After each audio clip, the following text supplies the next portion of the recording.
Thank you.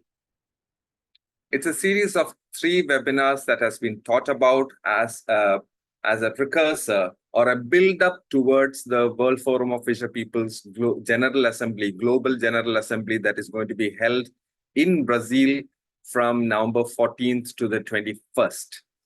As many of you know, we always have the General Assembly of the World Forum of Fisher Peoples around the date when the World Forum itself was initiated, which later on went on to become the Global Day of Fishers, Fisher Peoples Day, which is November 21st. And I think that is also the founding day of WFF and WFFP. So hence it is remembered that way, and always we have the General Assembly in November around that time so that we can have a grand rally and public mobilization on the 21st of November. And this time around, there are women's assemblies, especially in India. There is a major women's assembly coming up in the state of Kerala on October 5th and 6th. Then there are youth assemblies and other thematic meetings that are planned across the globe. We are just done with a phenomenally impactful Blue Economy Tribunal in South Africa. And the Blue Economy Tribunal in South Africa was followed and was a successor to a series of Blue Economy Tribunals that we had in the Indian Ocean countries, 5 of them in covering substantially the Indian Ocean countries in Asia. And we have had a Conference of the Ocean People 2022 onwards. We have been regularly having the Conference of the Ocean People to also bring in a counter-hegemony to the Oceans Conference or the Ocean Summits that are organized by the UNs and the FAOs and the big lobby and the big league, which is largely funded and operated by the multinational corporations and multilateral financial agencies like the World Bank and IFC. So as a counter to that, as a people's counter to that, the Conference of the Ocean People has been getting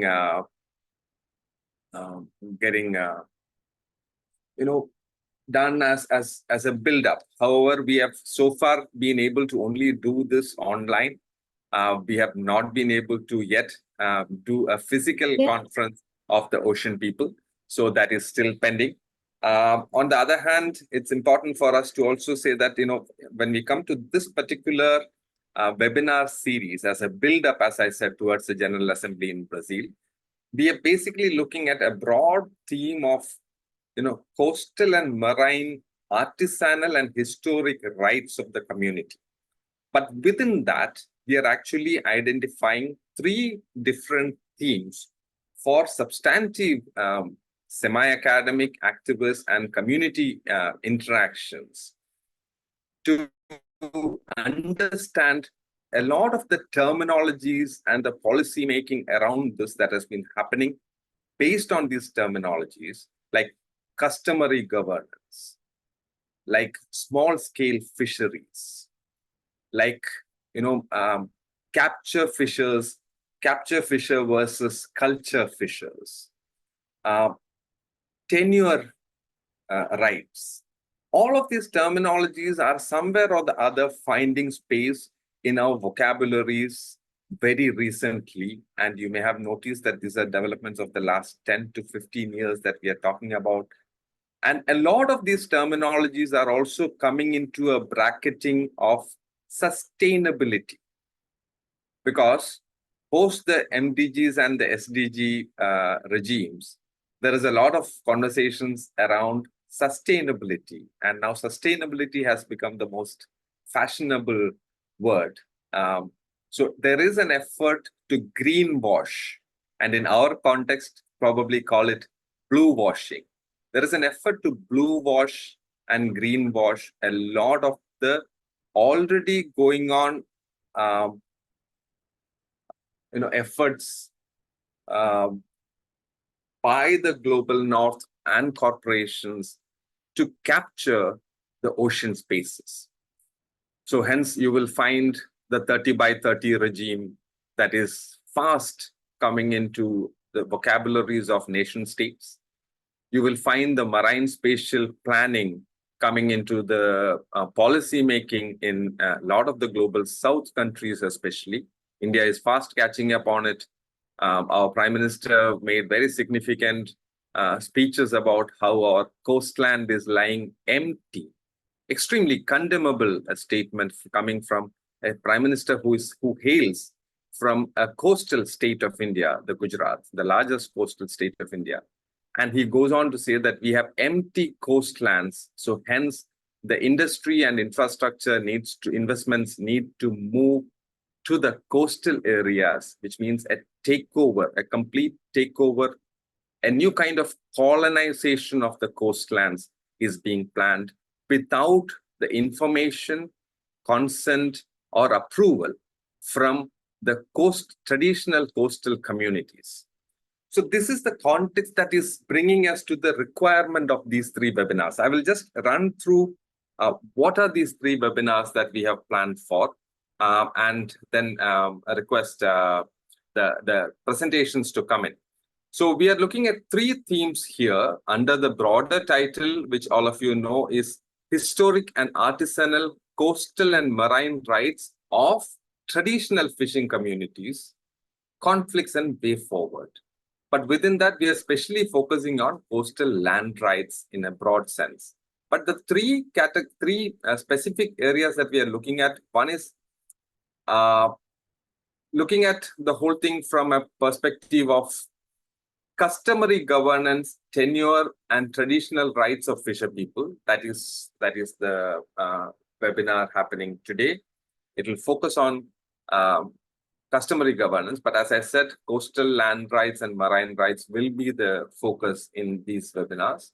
The second is capture versus culture, and we are planning this on 27th of September, same time.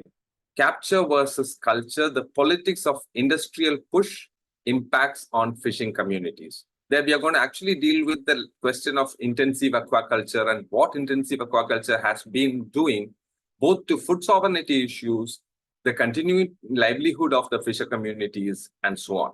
And the third is reimagining rights of traditional fishers, the trajectory and future of small-scale fisheries versus small-scale fishers. While small-scale fisheries has been interpreted in multiple ways, the question of small-scale fisher, who is a traditional fisher, needs to be really spoken about by the community. So, so I will end here. I've tried to be brief. I'm not getting into the concept note. There is a very important conceptualization that has been done. Thanks to the friends who have done the concept note. I would request all of our participants and friends to go through the concept note and provide feedback as we proceed towards the second and the third webinars in the coming days. The first webinar is happening today. The second one is on 27th of September. And the third one we are planning for the 18th of October, so that we can also bring out probably some advocacy tools, a reportage from these webinars when we proceed towards the World Forum of Fisher Peoples General Assembly in Brazil, in Brasilia, on the 14th of November onwards. So let me quickly get into the program so that we don't waste more time. Today's presentations, the first session was supposed to be having 90 minutes. We will not have that. We will have to restrict that to about 60 minutes time. But we have 6 presentations that are coming in. 3 presentations are case study based presentations, and I would request all the presenters to take much lesser time. I will have to do strict timekeeping today, unfortunately, because of circumstances. We are already an hour plus late. Bangladesh, India, and Thailand are the 3 countries that are selected for doing case study based presentations, while Sri Lanka, Indonesia, and Malaysia will actually be doing briefer but more concrete presentations with 2 things in mind. One is the question of what are the land alienating, customary traditional rights of fishers alienating projects and programs and policies that are around in our countries. And the second perspective is, what are the demands of the communities to bring back traditional governance structures and land rights of communities in the current context of the onslaught of alienation of rights. So these are the two broad perspectives that we are looking at, and within that there will be responses later, a session that will be facilitated by Susan Gui from Kiara, Indonesia, and Priyadarshini from Delhi Forum, India. They will be co-moderating and facilitating the session with international experts, commentaries, and so on. So we will quickly get into that. Let me invite the first presentation from Mr. Zahidul Islam from Bangladesh. Zahidul is part of Zahid is part of the Coast in Bangladesh. Coast has been a member of the WFFP for many years and has been very active in Bangladesh on the question of coastal fisher rights. All the speakers will have to switch back into the main channel when you are going to speak.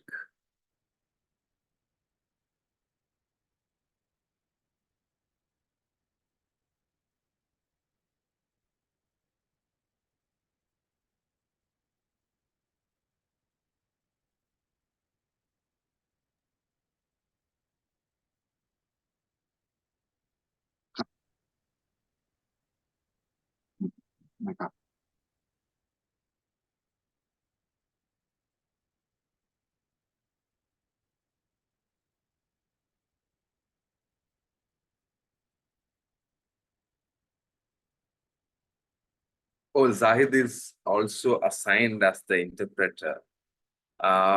So, Zahid, you can switch that from your end, or you have to be.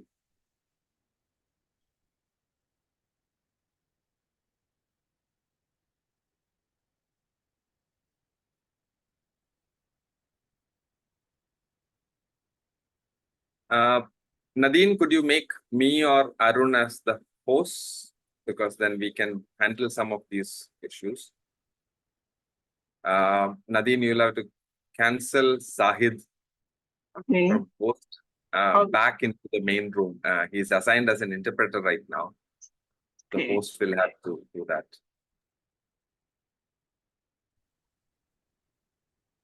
You can make the host. Who is to be the host now? Arun Mohan.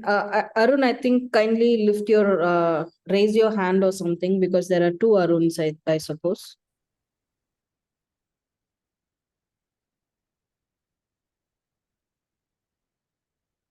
Also, Nadine, Malayalam interpreter is waiting. She has to be allotted a language to translate. She's still waiting. I sent you a message on WhatsApp also. Thank you. Hi, Nadine. Okay. All right, got you. Not able to see any So reactions. I make Aaron co-host, host, or take him off interpretation? No, you will have to make him host, Arun Okay. Mohan as All right, host. good. Yeah. Otherwise, you will have to keep handling the Zoom requests that will keep coming. Yeah. Okay.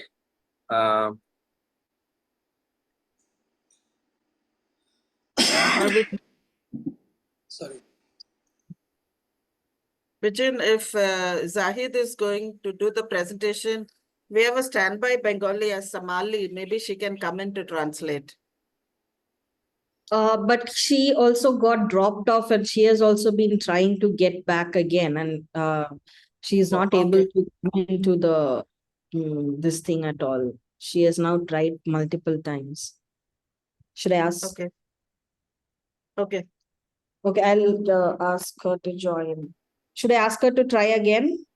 But please, Arun, just keep in mind Somali, if there is a name. Yeah, I took an admitter. Yeah. Yeah, I'm waiting for Nadine to actually make me the host.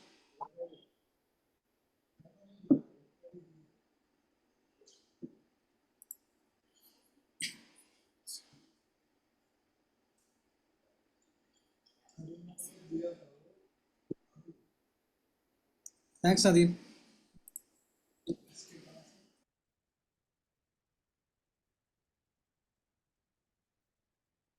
Arun, you'll have to cancel Sahid from interpretation and bring him into the. Yeah.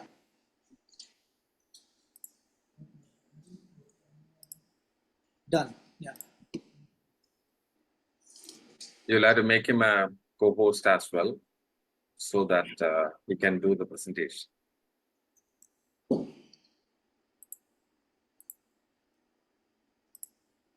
Yes.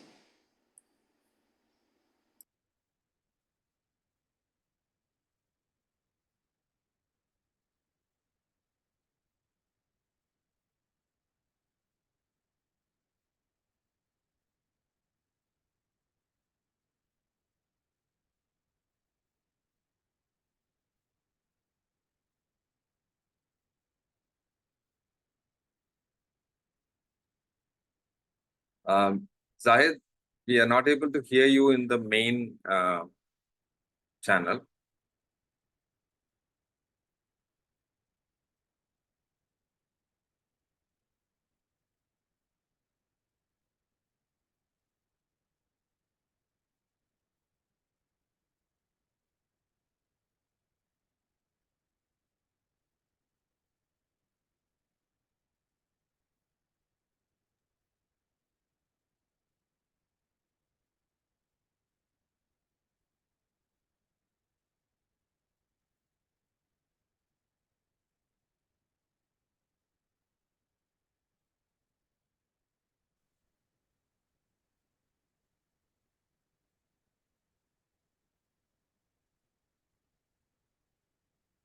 We can see the presentation now. If you just have to make it a slideshow.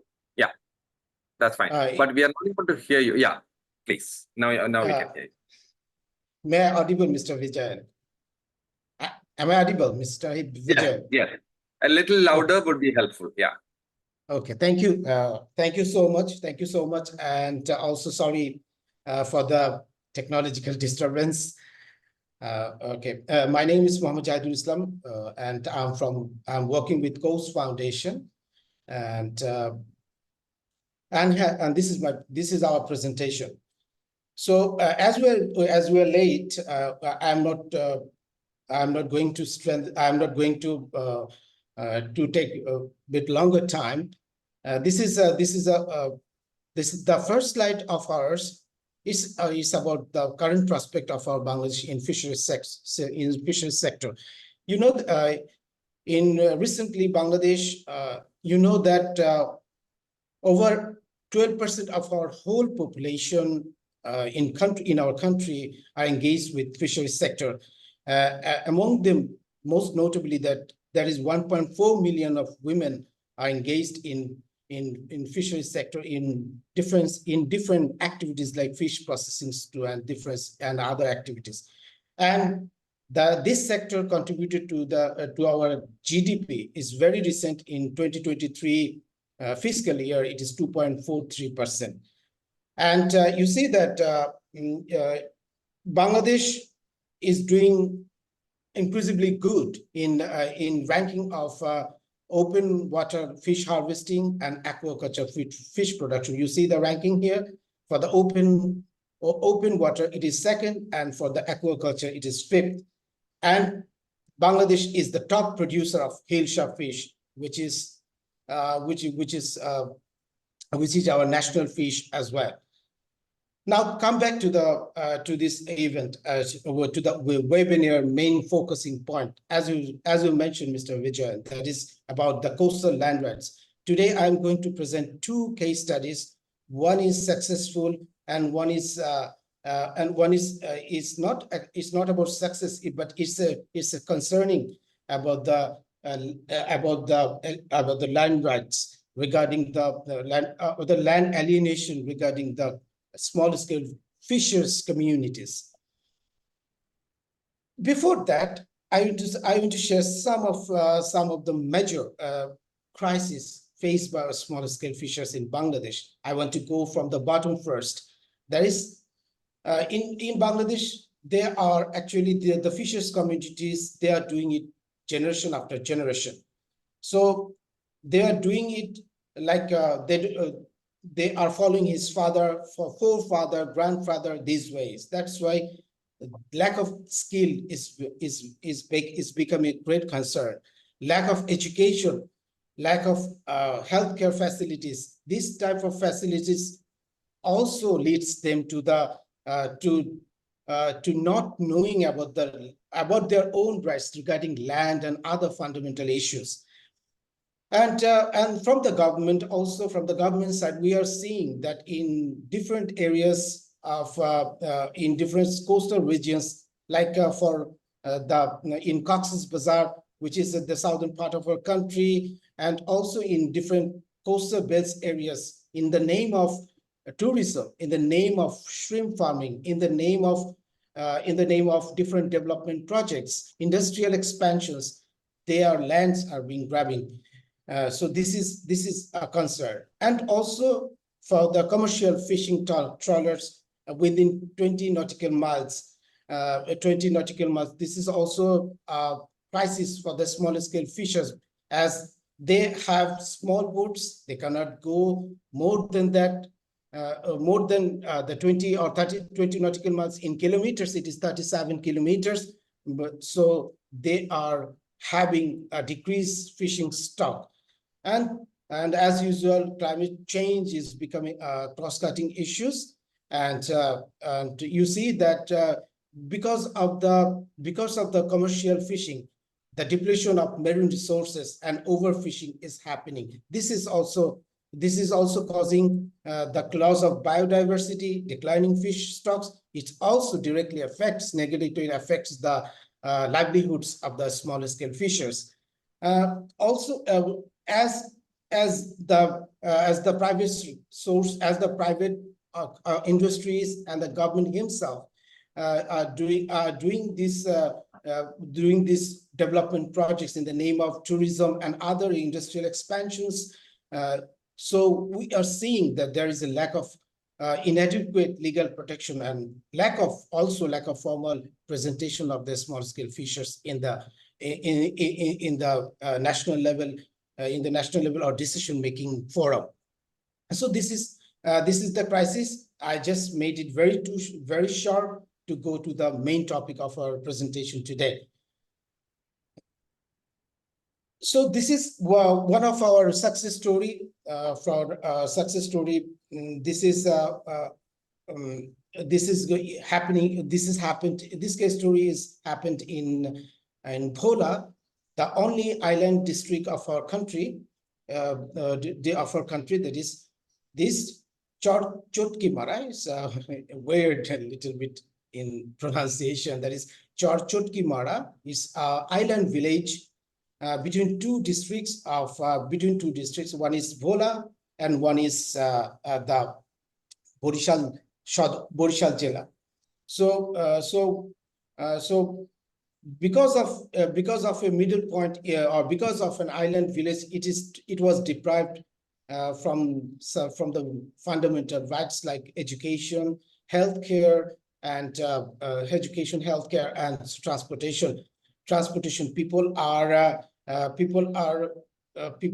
transporting through boats to come to the mainland, and there is no education. There is no educational institutions there. There is no community health complex out there. Because of that, for urgency, they have to come to for urgency or for any need, they have to come to the mainland for getting the access to or getting the facilities of education, healthcare. So our main so there's another point that is directly related to the land rights. That is the boundary disputes with the Bhola district and with the Borishal district. The Bhola administration demands that this is a part of their one of the unions of Bhola Shodor, but from Borishal it demands that it is a part of Mehendiganj Upazila. So this disputes and leads to the frequent criminal activities. What was our intervention? Our women networking groups shared the issue with the district level, with the district commissioner. I mentioned here the local authorities, and then he formed a committee with the senior government officials, including the law enforcement agencies, and sent them to do the boundary inspections and resolutions.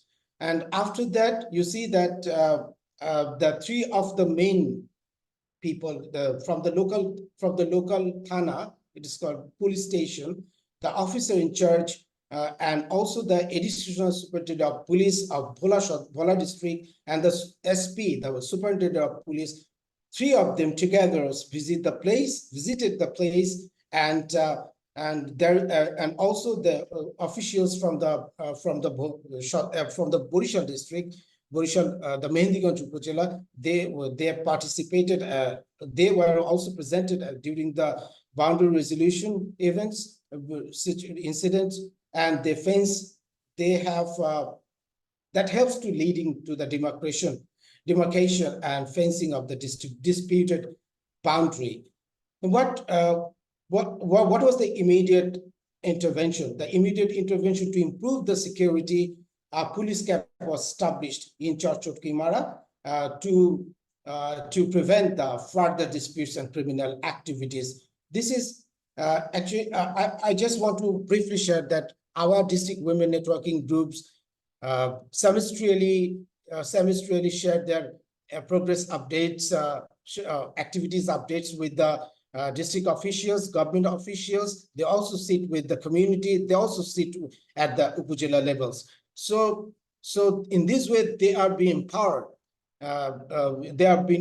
So we believe that this type of competency of our networking groups, of the networking groups, will have not only in the local level advocacy groups and also in the other disputes. So this is the case first one, and the second case study is a bigger project launched in 2020 by the government, by the previous government of Bangladesh. It was a big project regarding the total land area was 253.59 acres of land. And you know that in 1991 there was a big cyclone. It occurred in the island Upazilas of Cox's Bazar, that is Maheshkhali, Kutubdia, and the people displaced there and came to the Cox's Bazar Sadur Upazila. They formed a para, or they located in a certain place that is called Kutubdia Para. It is very well known in Bangladesh, the Kutubdia Para.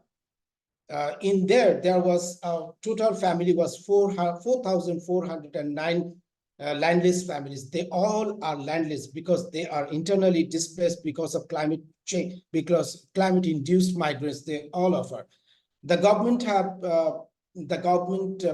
planned to build a total of 139 5-story building. And the cost was assumed at 18 million Bangladeshi taka. But till today, we found from our observation, we found that, and we visit the place, we found that till today, 20 buildings only handed over to the 600 families in 2024. And then what about the others? The scenario is here. The scenario is here in four points. If you see the disruption of traditional livelihoods, 4 main topics. If you see that impact of fish workers, you see that cultural and social fragmentation and negative impacts on social economic status. In a nutshell, you can say that because of having lack of landers, they are facing this. They are passing this period. So you see that I underlined some of the points that is important here. What is the hardest they are facing right now? They are facing as the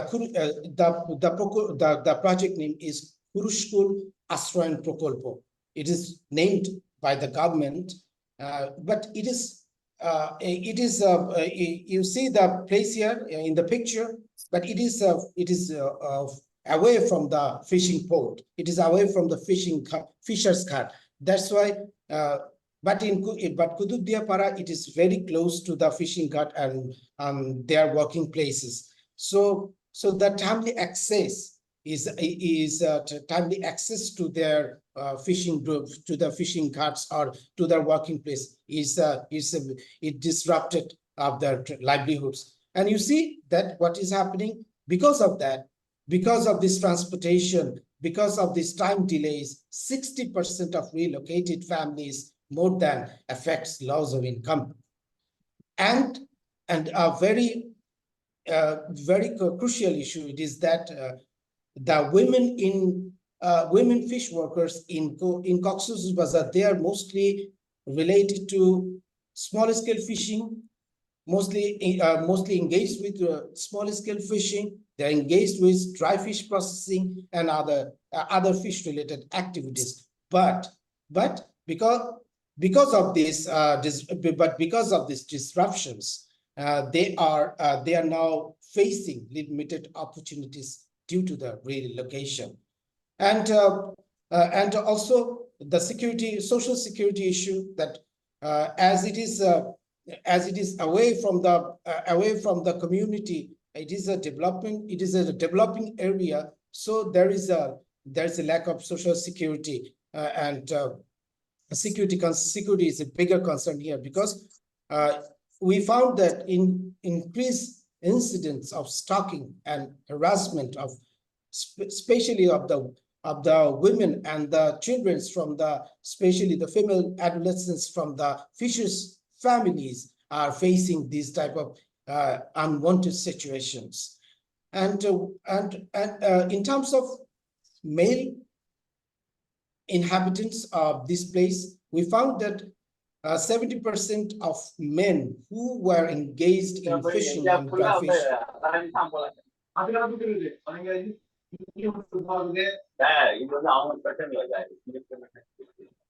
அவன் தருவான் sir, இவன் of பண்றானுங்க. Oh, okay, sorry. Okay, 70% of them actually they are facing reduced earnings. What it leads to? It leads to the youth actually to migrate to urban areas and to engage with other employment opportunities. Actually, it is these situations, this relocation, this lack of land rights leads these youth members of those families are changing their livelihood opportunity, are changing their employment opportunities, and we are assuming that this continued income decline risk can create a long-term poverty in the fishing community. It's happening. It is very clear that if they are they can access to income, they can access to what they need. If they lost their income, they will be in long-term poverty in near future. So this is the second case regarding the land rights. We went to the government, we went to the local LGT office and also the engaged government officials. That is how much time is needed to hand over the projects. You know, the government is changed, the interim government is here, but so the project is little bit slower now. But what will happen to these people who are hanging there and there between just these one more minute, please. Okay, thank you. I am very close. So this is a way forward we are thinking. That is, way forward, we are thinking, I don't want to go every points of view. Just I want to share the bold one. We think the awareness campaigns are needed. We think the coalition, the networks we have formed should be continued. We need to think that they should not be in comfort zone only. They should not be in dependency on single employment opportunities like fishing. They can have multi-dimensional access to different activities, income generating activities. So that's why they need financial accessibility from different banks, NGOs, and government subsidies. So we need to work on this regarding the policy advocacy. We want to, as Bangladesh is a climate disaster prone area, we should go with the climate resilience resilience procedures also. So that's why we need the promotion and adoption of climate resilient technologies, including the agriculture also, and for the legal access. And we should ensure the legal aid for fishers to challenge the violations and recognition of their customary and tenure rights. And the last point is that is adding value. If the fishing communities, especially the women fishers of the smaller scale fisher communities, they have the access to different income generating activities also in the fishings, they will feel them valued. They will feel satisfied. They will feel and they will feel happy. So I don't want to go this moving forward part. I will post my presentation in the WhatsApp group. So thank you everyone. Thank you so much. Thank you, Syed Bhai. Thank you for that very, very comprehensive presentation. I didn't feel comfortable at all asking you to wind up, but I think it's an important pointer towards both. I mean, both case studies covered the question of alienation of coastal lands and also what the community's counter efforts have been in resistance to kind of build back the community presence in the areas. In the first case, of course, militarization or some sort of criminalization has been going around, and actually police being brought into the area has actually brought peace, while in many other parts of the world, militarization has led to problems to the community. But I think in your case, it has actually come in well for us. So thank you, Zahid, for that very elusive presentation. I think it's very lucid in terms of its clear pointers that it is bringing about. Sorry that we had to do this time crunch thing because of our thing. But Coast has been doing some brilliant work. I'll be very honored if you could share the presentation with us in the group. But also in the chat, if you could just put across your PPT, that will be good for other people to kind of look at it in detail and build from. So thank you very much once again, Syed Bhai. May I invite Bijayan, may I just add some 1 minute more? Yeah, Sanath, please. Yeah. Yes, thank you. Actually, thank you, Jahid. Actually, we are always trying to give the empowerment with the fisher folks actually, and this is the success story for the fishermen, that they did a lot for against the elite people. It is very crucial in Bangladesh in the last 15 years or 20 years. So it is most important, and it is very crucial and very dangerous to be against the elite people. So they did this is success. And in Cox's Bazar, this is the expansion of airport, and there are a lot of people really, Jahid has told, and these people are also in displaced, and we are trying to give them the opportunity for หลายคนที่เป็นส่วนหนึ่งของการขับเคลื่อนที่เห็นอยู่นะคะก็มาประชุมด้วยเช่นกันก็ kesempatan bagi mereka untuk bisa mendapatkan pendanaan dan mencoba untuk bangkit kembali begitu ya, dan juga melakukan pemberdayaan kepada mereka. Terima kasih banyak. Thank you, Sanat. So now we head towards the India presentations by Ms. Suganya and Mr. Yoganathan. This has been facilitated by CAN, and Ms. Gandhimati has guided the team. Thank you very much for that. Merci, vous avez 15 minutes.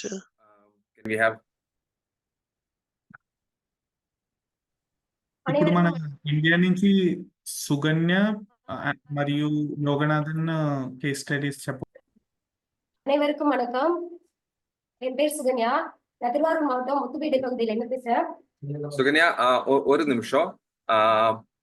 I don't know that Tiruvarur is the name of the, you can probably also change that to Suganya Tiruvarur. And also, Tamil interpreter will have to be shifting to English, has to be reassigned into English. English Tamil, yeah. So in the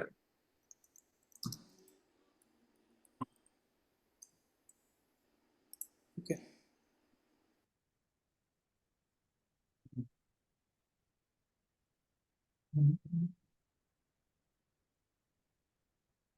Korean.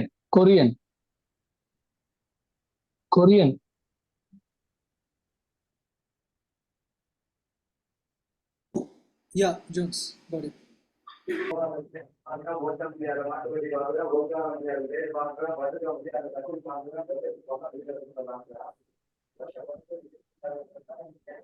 Sukanya ஆரம்பிங்க. Okay ma'am. அனைவருக்கும் வணக்கம். Mic கிட்ட சத்தமா பேசுங்க. Ma'am.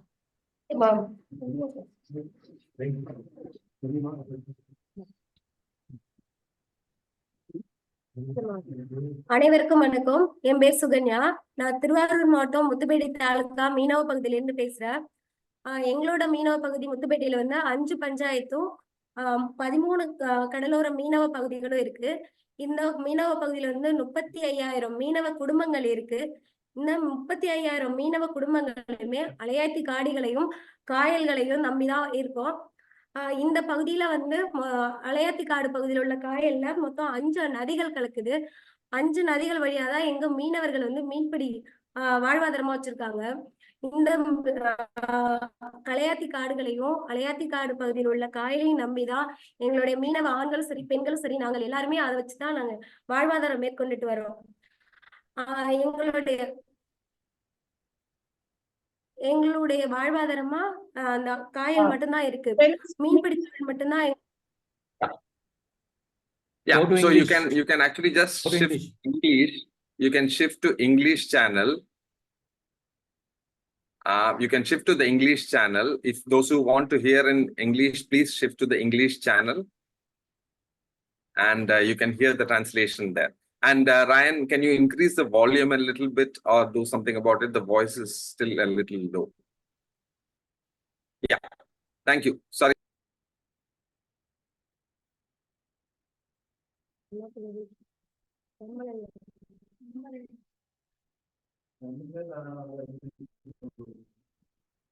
Ma'am start பண்ணலாமா ma'am? பேசலாமா ma'am?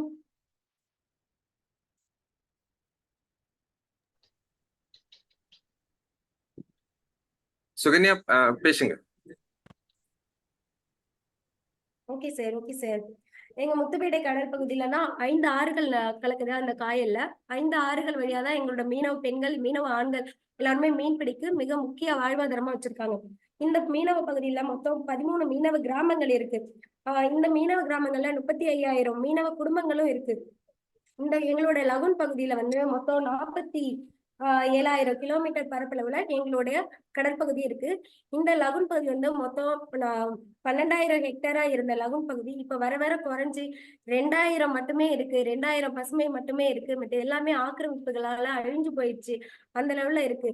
இந்த அழிவுனால எங்களோட மீனவ பெண்களும் சரி ஆண்களும் சரி மிகப்பெரிய அளவுல பாதிக்கப்படுறாங்க. எங்களுடைய வாழ்வாதாரமே அந்த லகுனும் காயலும் தான். ஆனா அந்த லகுனும் காயலும் இப்ப படிப்படியா குறைஞ்சிட்டே வரதுனால எங்க மீனவங்களுக்கு வாழ்வாதாரமே இழக்கிற ஒரு சூழல்ல நாங்க இப்ப இருக்கோம். எங்களுடைய இந்த பகுதியை வந்து நான் இப்ப அலையாத்தி காடுகளை நாங்க பாதுகாக்கிறோம் அப்படின்னு சொல்லிட்டு இப்ப வர்ற வனத்துறையும் சரி அரசாங்கமும் சரி அதை காயலம் காப்பு காடா அறிவிச்சிருக்காங்க. எங்க மூதாதையர்கள் வந்து எங்க தாத்தாக்கள் அவங்களுடைய தாத்தாக்கள் எல்லாருமே இந்த காயலையும் இந்த அலையாத்தி காடுகளை பயன்படுத்தி தான் மீன்பிடி தொழில ஈடுபட்டு இருந்தோம். ஆனா இப்ப குறிப்பிட்ட ஒரு 5 வருஷமா இத வந்து எல்லாம் வனத்துறை எங்களோட ஃபாரஸ்ட் எங்களுடைய காப்பு காடு அப்படின்னு சொல்லிட்டு எங்க மீனவர்களை மீன் பிடிக்கவே உள்ள விட மாட்டேங்கிறாங்க. அப்படியே நாங்க மீறி போனாலும் எங்களோட வலைகளை சேதப்படுத்துறாங்க. பிடிச்சிட்டு வர மீனை மறுபடியும் தண்ணிக்குள்ள கொட்டுறாங்க. போட்டை பிடிச்சிட்டு போயிடுறாங்க. அது மட்டும் இல்லாம அந்த அலையாத்தி பகுதியிலேயே கட்டி வச்சு அடிச்சு மனித உரிமை மீறல்கள்லயும் ஈடுபடுறாங்க. இது ஆண்களுக்கு ஏற்படுறது. பெண்களுக்கு வந்து விடிய காலம் 3 மணிக்கே அவங்க எந்திரிச்சு ஒத்தையடி பாதை கால்நடையா நடந்து அலையாத்தி காடுகள்ல உள்ள போய் காயில போய் கழுத்தளவு தண்ணியில நாங்க மூழ்கிதான் அந்த நண்டு இறாலு மீன் இதெல்லாம் நாங்க கைனாலதான் எடுக்கணும். மூழ்கி கைனால எடுக்கும்போது பல இடர்பாடுகள்ல நாங்க சந்திக்கிறோம். நண்டு பாம்பு இது மாதிரி விஷப்பூச்சிகள்லாம் எங்களை தீண்டுது. அதையும் பொருட்படுத்தாம எங்களை வாழ்வாதாரத்துக்காக நாங்க போறோம். அப்படி நாங்க போய் எடுத்துட்டு வரும்பொழுது எங்களுடைய வனத்துறை வந்து நீங்க வந்து எங்களுடைய காப்பு காட்டுல வந்து நண்டு பிடிக்கிறீங்க, மட்டி எடுக்கிறீங்க, இறால் பிடிக்கிறீங்க அப்படின்னு சொல்லி எங்களை வந்து ஃபைன் பண்றாங்க. அபராதம் வசூல் பண்றாங்க. அபராதம்னா எவ்வளவு? 1000 2000 ரூபாய் எல்லாம் கிடையாது. 50,000 1,00,000 ரூபாய் இந்த மாதிரிதான் அபராதம் வசூல் பண்றாங்க. நாங்க ஒரு நாளைக்கு இறாலுக்கோ மீனுக்கோ போனா 200 ரூபாய் இல்லாட்டி 300 ரூபாய் கிடைக்கிறதே எங்களுக்கு பெரிய விஷயம். இதை வச்சுதான் நாங்க வந்து அன்னன்னைக்கான அன்றாட தேவைகளையே நாங்க பூர்த்தி செய்யற மாதிரி இருக்கு. ஆனா இவ்வளவு ஒரு அபராதம் வசூல் பண்ணா நாங்க எப்படி கட்ட முடியும்? அப்படி நாங்க கட்ட தவறுனா எங்க மேல தேவையில்லாத வழக்குகள் பதிவு செய்யறாங்க, பொய் வழக்குகள் பதிவு செய்யறாங்க. இதுக்கு பயந்தே நாங்க வட்டிக்கு வாங்கி கடன் வாங்கி இந்த மாதிரி நாங்க வந்து அவங்களுக்கு ஃபாரஸ்டுக்கு நாங்க அபராதம் செலுத்துறோம். பெரும்பாலான மீனவ பெண்கள் எல்லாருமே நாங்க வந்து தனித்து வாழும் பெண்களாகவும் கணவனால் கணவனால் கைவிடப்பட்ட பெண்களாகவும் தான் இருக்கோம். அப்படிப்பட்ட நாங்க 1,00,000 ரூபாய் ஃபைனுங்கும் போது எப்படி நாங்க கட்டுறது? எங்களோட வாழ்வாதாரமே இந்த லகுவுலதான் இருக்கு. எங்களுடைய பாரம்பரியமே இங்கதான்.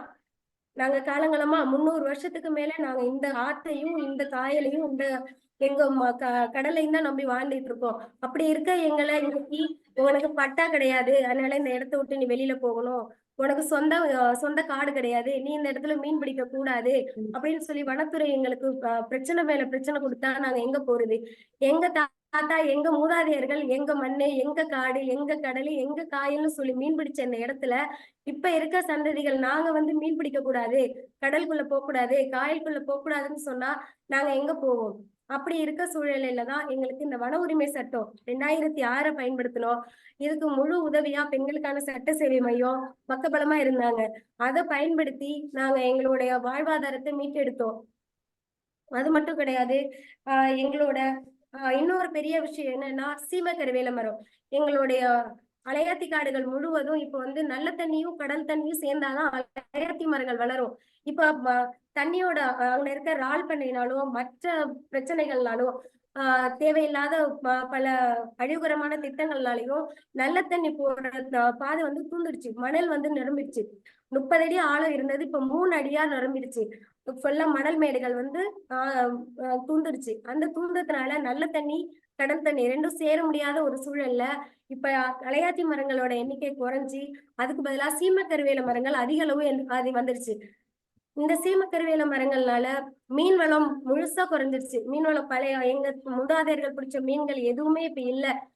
வர வர மீன்களோடதும் இறால் நண்டு மட்டி எல்லாமே குறைஞ்சி வாழ்வாதாரமே இல்லாத சூழல்ல தான் இப்ப இருக்கோம். அதையெல்லாம் நாங்க சுத்தப்படுத்துறோம், சீமகருவேல மரத்தை நாங்க சரி பண்றோம், உங்களுக்கு வாழ்வாதாரத்தை சரி பண்றோம்னு சொல்லிதான் எல்லாத்தையுமே ஃபாரஸ்ட் கையில எடுக்கிறாங்க. ஆனா எடுத்து எங்களை உள்ள விட மாட்டேங்கிறாங்க. ஆனா அவங்க உள்ள போறாங்க. அவங்க ஃபாரஸ்ட் வனத்துறை உள்ள போறாங்க. வனத்துறைக்கு சப்போர்ட் பண்ற பெரிய முதலாளிகளை உள்ள விட்டு அவங்க அந்த தொழில் செய்யறாங்க. அங்க எல்லா வேலையும் பண்றாங்க. நாங்க பாரம்பரியமா மீன் பிடிச்ச எங்களோட போக முடியல. ஆனா பெரிய பெரிய கார்பரேட் நிறுவனங்கள்லாம் உள்ள வர்றாங்க. இறால் பண்ணை தொழிற்சாலை அதுக்கு மேல நிறைய பாதிப்புகளை கொடுக்குது. அந்த இறால் பண்ணை தொழிற்சாலை வழியாதான் எங்க பெண்கள் நடந்து போறோம். அப்ப பாலியல் சீண்டல்களுக்கு ஆளாகுறாங்க. அது மட்டும் இல்லாம நோய்கள் நிறைய வருது. அந்த தண்ணி வந்து காயல்ல கலக்கிற இடத்துலதான் மீன் நண்டு மட்டி எல்லாம் பிடிக்கிறாங்க. அந்த தண்ணி கையில படுறதுனால நிறைய தோல் நோய்கள்லாம் வருது. இங்க இருக்க இந்த பிரச்சனையெல்லாம் நாங்க சரி பண்ணணும் அப்படின்னு சொல்லிதான் எங்களுடைய நாங்க 300 வருஷத்துக்கு மேல நாங்க மீன் பிடிச்சது நாங்க வாழ்ந்தது எல்லாத்தையும் கலெக்ட் பண்ணி வன உரிமை சட்டத்தின் படியில இந்த ஒரு பெரிய அளவுல ஒரு மக்களை திரட்டி நாங்க வன உரிமை அங்கீகார சட்டத்தை வந்து நடைமுறைப்படுத்தணும். இது மூலமா எங்க வாழ்வாதாரத்தை நாங்க மீட்டெடுத்திருக்கோம். அது மட்டும் இல்லாம இப்ப சீமை கருவேல மரங்களை நாளையும் அந்த அந்த lost livelihood. நதிகளையும் சுத்தப்படுத்துறதுக்கான வேலைகளையும் நாங்க மேற்கொள்றோம். We also demand the desilting of their rivers, that then the waters may enter into the ocean to foster biodiversity. This is our land, this is our ocean, this is our forest, this is our lagoon. We have the responsibility for the centuries to protect the resources. We will reclaim our rights. Mr. Yoganathan also will share the Vanakkam. Good morning. He is from Thiruvarur district Fisher Workers Forum.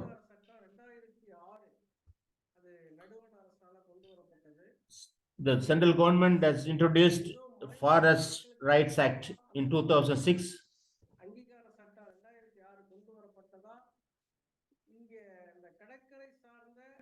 வன அதிகாரிகள் வந்து ஒரு மக்கள் மத்தியில ஒரு பொய்யான ஒரு பிரச்சாரத்தை சொல்லிட்டாங்க. The forest department is making false propaganda about the Forest Rights Acts.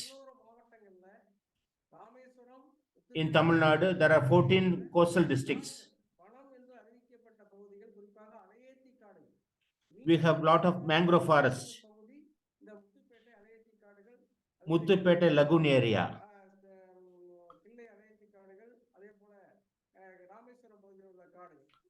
We have also forests in the Rameswaram area.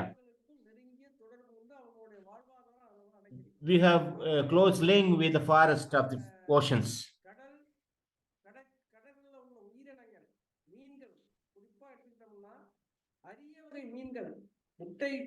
Rare species are found in the mangrove area. We have placed our trust on these resources for down the centuries. It is we who have protected the resources down the centuries. But the forest department is preventing us to enter into the mangrove area to collect these resources. They are violating us. They are harassing us. We are demanding that according to the Forest Rights Act 2006, that our rights to be re-established. We have a traditional rights over these resources according to the as per the Forest Rights Acts. The government has to take into the account of the Forest Rights Act of the fisher people.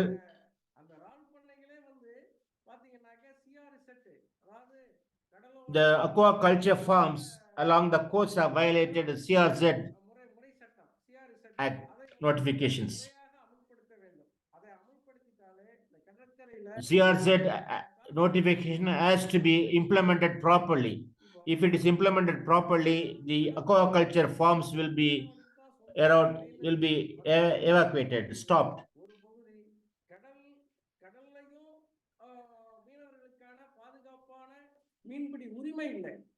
We don't have a proper protection in the sea also.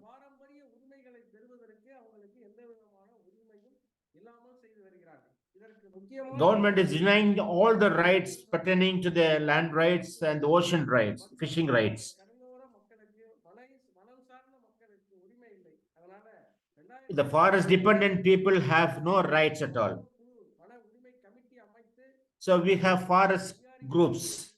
We have formed forest protection groups. We have also sent the beef farms, filled in beef farms to the government to protect our rights, forest rights along the coast. So we will continue to do the same. We demanding free protection in the sea for fishing.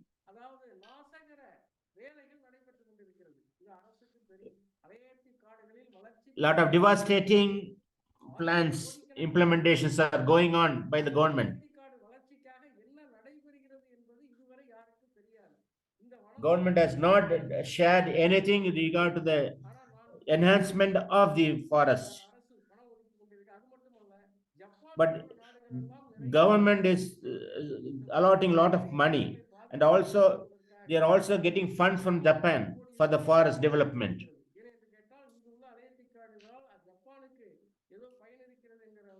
Because of the mangrove forests here, the people of Japan also benefit. So that's why they are receiving funds from Japan. The ecological atmosphere is also very much spoiled.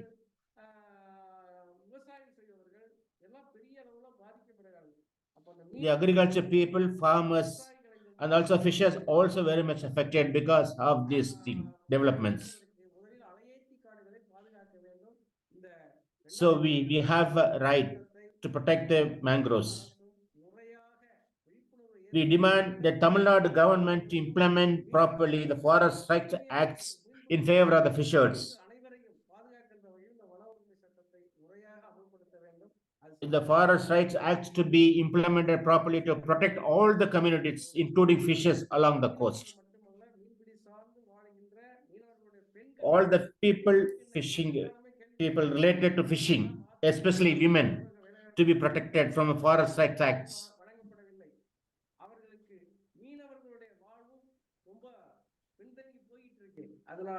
The life of fishers is going down day by day. There are no other fishing employment opportunities not created by the government for the fisher folk.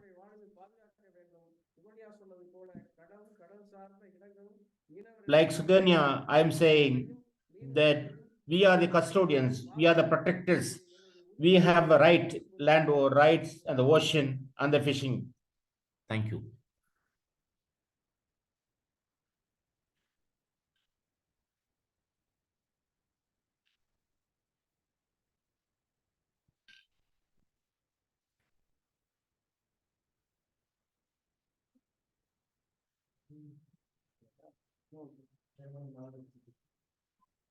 Thank you very much.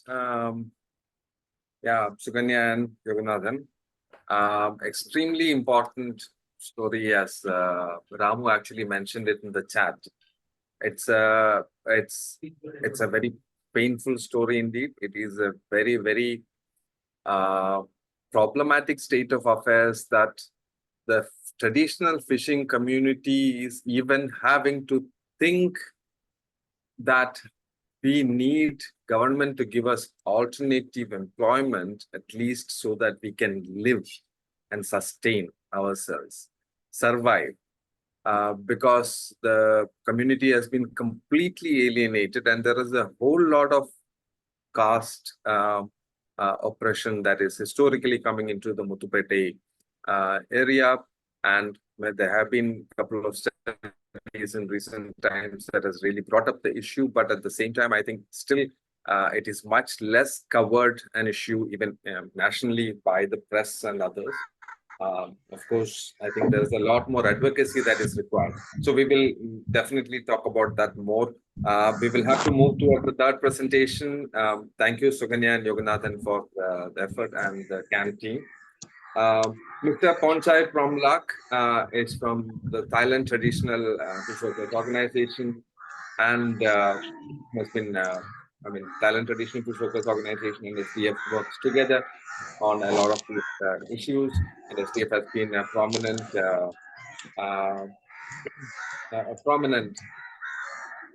partner with WFFP and others in pushing forth with a lot of the counter-hegemonic measures taken by the fishing community in Thailand. So thank you very much. Ravdi and other friends are also here. A warm welcome to all of you. Apologies for this running late. Just a word of caution that we might have to split the session into two. We will definitely have the second part of this webinar soon announced.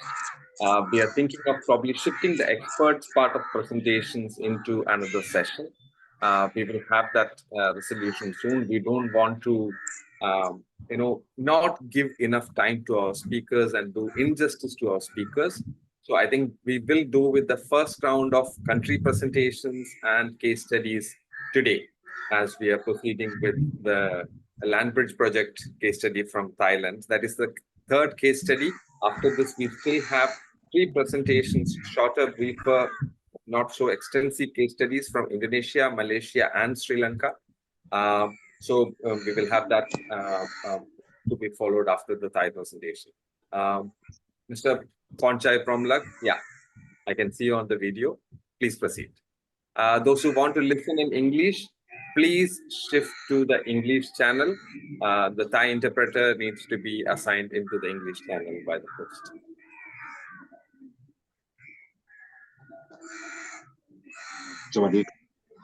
Hello everyone.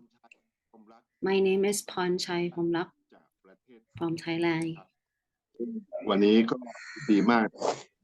Today, I am representing the fisher folks of Thailand. I'm 57 years old now. Let's say 50 years ago, I started to become familiar with the ocean and sea in Thailand.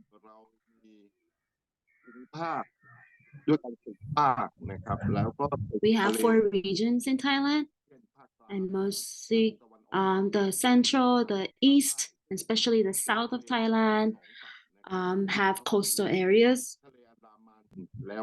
We have the Andaman Sea and the Gulf of Thailand. I am in Chumphon province.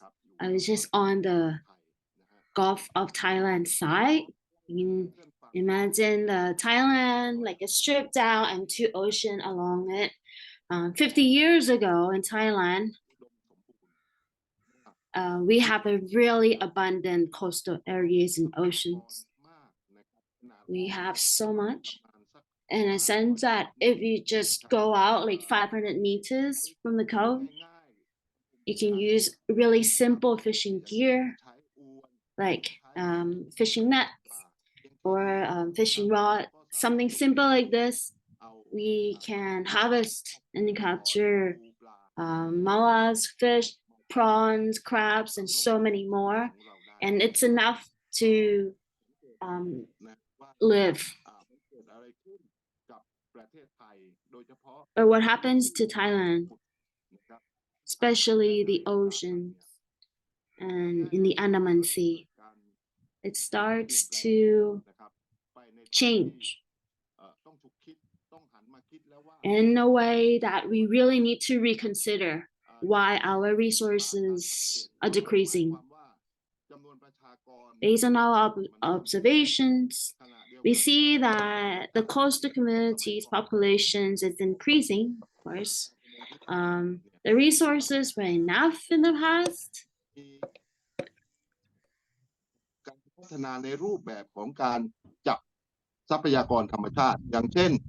Capturing natural resources, like in the past.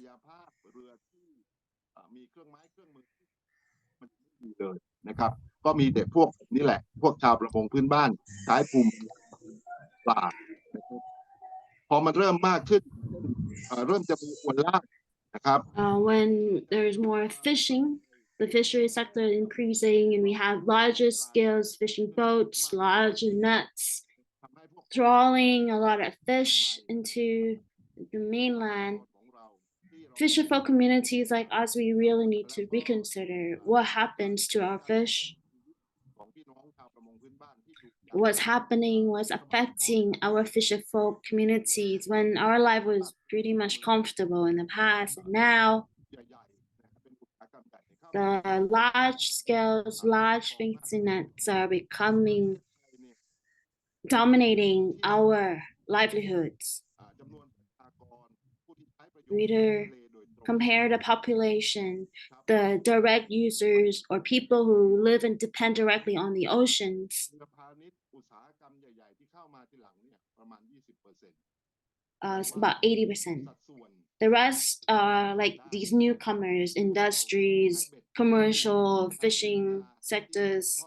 They come in, but our fisher folks have this intergenerational knowledge and fishing gears, but we cannot fish or capture as much as the large-scale commercial fishing, which also catch the juvenile fish and get into the fishing and seafood business and become a larger issues for us. We have been fighting on this for a while.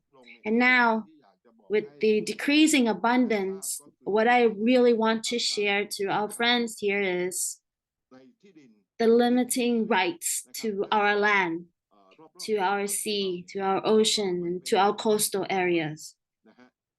It's similar to what we have heard from India. What I understand is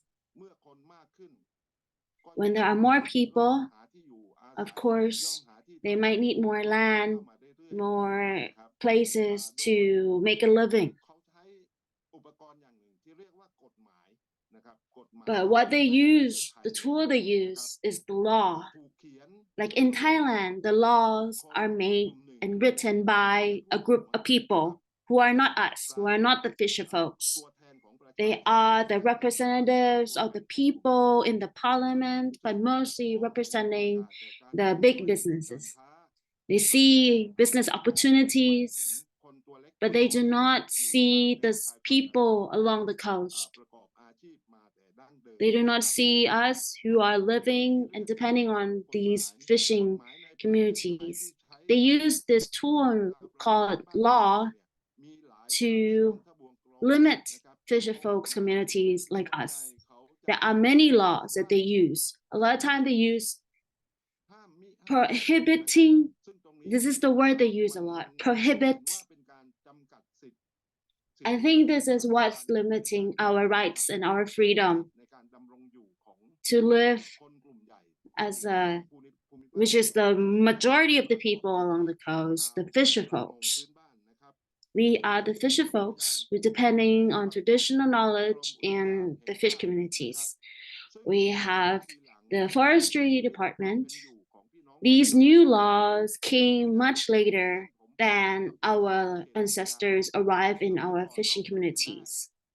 We used to be able to fish in these areas, in these forests. You know, the fisher folks, our fishing gears are not big, are not destroying the environment. But now, with the protected areas laws, they're prohibiting us from entering the forest, from the fishing ground that we have been using for many generations, and affecting and harassing our fisher folks and changing our livelihoods completely. And we have problems with these new rules, these new laws that's affecting Thailand as a whole. Another example is all of a sudden one day we have a ministry, a department prohibiting us from doing this and that. But these are our basic rights. We live under their laws. They prohibit us in many ways. In contrary, the big businesses send their representatives becoming in the parliamentarian, become ministers. And they say, of course, whoever representing a group of people is affecting and only representing their own interest. Our fisher folks never have our own representative to sit in these committees to ensure that our rights, the rights of the people who might not have that kind of education, never have that opportunity to sit on these committees, to sit in the minister, to representing us in the parliament. And this is why the problems continue and will continue for a while, especially if the people, small-scale fishers like us, fisher folks like us, do not stand up to solve our own problem. to build network like this. So I hope that in the future, we hope to have a representative of fisher folks that create laws that protecting our rights too. What I'd like to share also here is, other than land rights, ocean rights, community rights, which also already limiting for us, political stability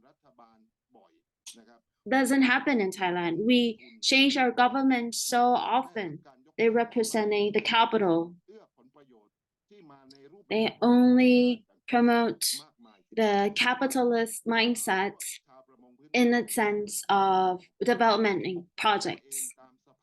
Fisher folks have to protect ourselves, but then if they create new laws, of course, fisher folks will not be able to protect our fishing livelihoods, our rights to make a living here, our mangrove forest who was abundant here.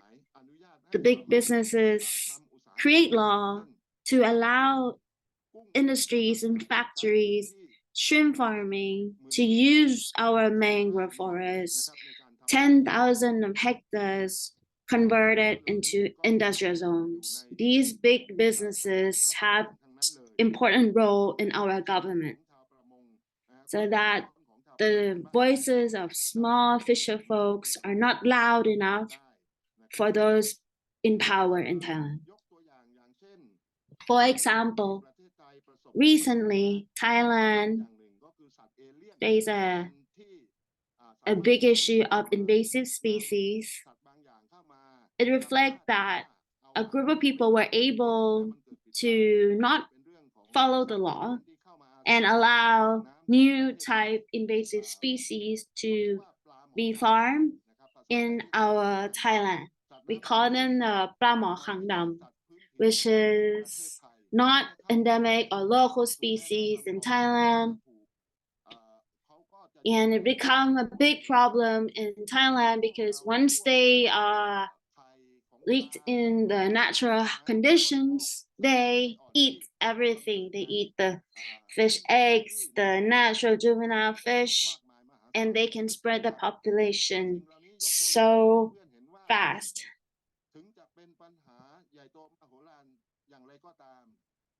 Regardless of how of these big issues, whether it be the Black-chin tilapia or other problems that are affecting fisher folks, it's never become like a big news, you know. Big government will just give us maybe small helps here and there to keep us a bit quiet, but it never affects or putting big business accountable for what's happening to us. Excuse me, with the limited time. And another important thing that I'd like to share, another problem that Thailand would face is a large-scale development project that Thai government wants to work with other private investors around the world to create and build this project in the southern part of Thailand. It's a giant, possibly the largest project in Thailand. We call this project Land Bridge. And a part of it is the Southern Economic Corridor, or SEC.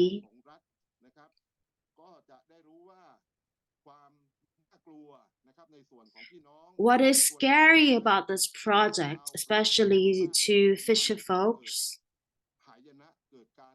is basically a collapse, a complete collapse in our livelihoods.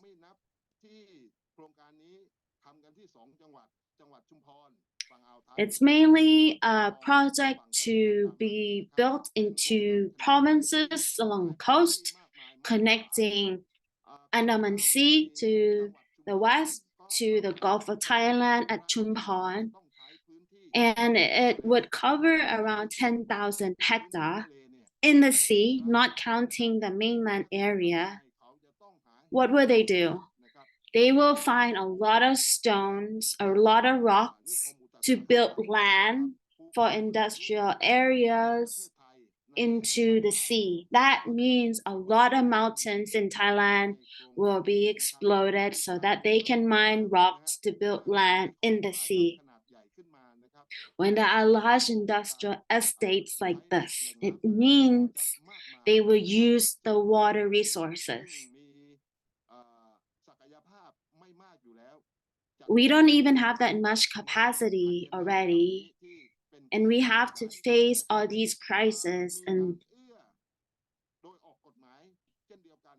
there are facilitation by the government to create new laws to promote foreign investors to rent land around here for as long as 99 years. It's trying to become incentive to attract foreign investors here. Think about it, 99 years that they would have everything over the province of Chumphon and Ranong in Thailand. The direct impact to our fisher folks, especially fisher folks, because they will build land in our sea to build industries and big factories. It would clearly affect 2 provinces and the whole south of Thailand. We are trying to understand the details and the impacts. Fisher folks are getting together as collective to fight this. We're trying to fight the big businesses and the government who, so I feel we will continue this fight, whether it's land bridge, the Southern Economic Corridor, or other development projects that would affect us here, now, and in the future. With limited time, I would like to propose and demand the government and friends around the world that fisher folks, we are not destroyers. We are, in contrary, we are the custodians and stewards of our environment. We are protecting the environment for everyone in the world. We want to protect the abundance of our resources, whether it be for businesses, tourism, or livelihoods. And importantly, fisher folks, we want to be represented. Our voice will be heard, whether it be in Thailand, in the international platforms. What I'd like to share with the network here is we want to participate, we want to be included, to decide our future and the future of our children. With such limited time, I only would share this much. I hope in the next time we would have opportunities for our network like this. We are now as part of each other. The small people like us, the smaller voices like this, will be able to share and be as collective so that our voices will be heard by the power. Thank you.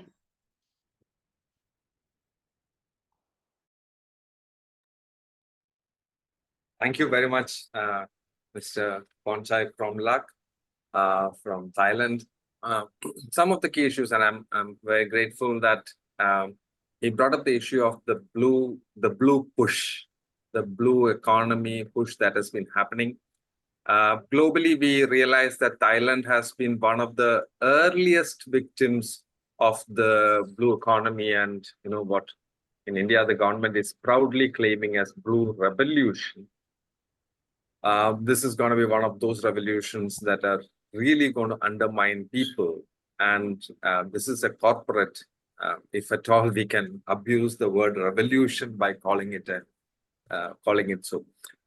Thank you, Ponchai. Also, I think a couple of key issues that has come about is also the question of the pushing out of the traditional fishers in spaces like the SEC is a classic case. The Southern Economic Corridor that is getting built in Thailand has really pushed a lot of the traditional community away from the sustenance lands. So I think, thank you, Ponchai, for bringing that in. We will move into the other three presentations from the communities. As I said, there is Indonesia, there is Sri Lanka and Malaysia, and we will follow in that order. I would request Mr. Arman Manila from Indonesia to do the presentation.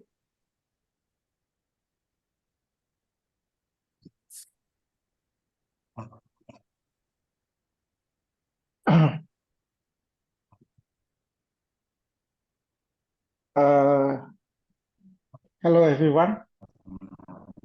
Can you hear me? Arman, are you there? We can hear you. Yeah. Hello? Yeah, we can hear you.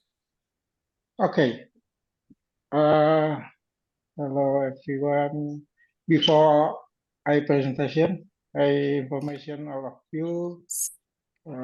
If I lost my presentation, if I lost the substance, I will presentation in Bahasa, right? Yes.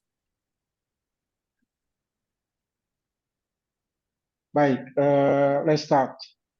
Beberapa tahun terakhir, komunitas yang berdiam di wilayah pesisir dan pulau-pulau kecil di Indonesia. So, in recent years, communities living on coastal and small island Indonesia have experienced unfair treatments due to government's policy of evicting communities and taking their lands for development purposes. For examples of that situations are, in recent years, we have the Rempang Island case in Rio Island province. The government proposing in the Rempang Island is that they wanted to make this area to be largest industry in Indonesia. Besar adalah And hilangnya tanah what masyarakat we adat. feel here, we are the communities at Rempang Island lost their lands, and then we also have another island is in the Pari Island case in Thousand Islands in Jakarta province, where this case is about the infestations in Jakarta, and we also have another case in Wawoni Island in Southeast Sulawesi, where Wilayah Kecamatan Arukeke. and another case is the Arungkeke case in Jeneponto, South Sulawesi. It's about the buy and sell land that is not doesn't require what the community wants. And then the last case is about the Sayang Island case in Banten province. The case above is just a little example of land acquisitions by the government, and this is Tidak sesuai dengan koridor atau harapan dari masyarakat. and this is also not based on the expectations of the community, because now we know in Indonesia with all the coastal community, it's a communal land, and then because there's a lot of similar case like the Pulau Pari case that is already been in 20 years case. What we should know about this is the land of Pari Island is we have like 1,000 livelihoods there. We have with that total yang meliputi nelayan tangkap, 80% of them are fisher folk and cultivation fisher folk and shallow water fisher folk. The yang tidak hanya melibatkan Island Pari case is not only the case based on government and community, but it's also community to community. This happened because there was a group of people who sided with the government and investor. The total area affected in the Pari Island is 76,33 hektar. Kenapa? Karena dari 76.33 hectares, and the total is 94.47 hectares. So, and then 14.07 hectares is owned by the LIPI research stations. And then there's also a couple of hectares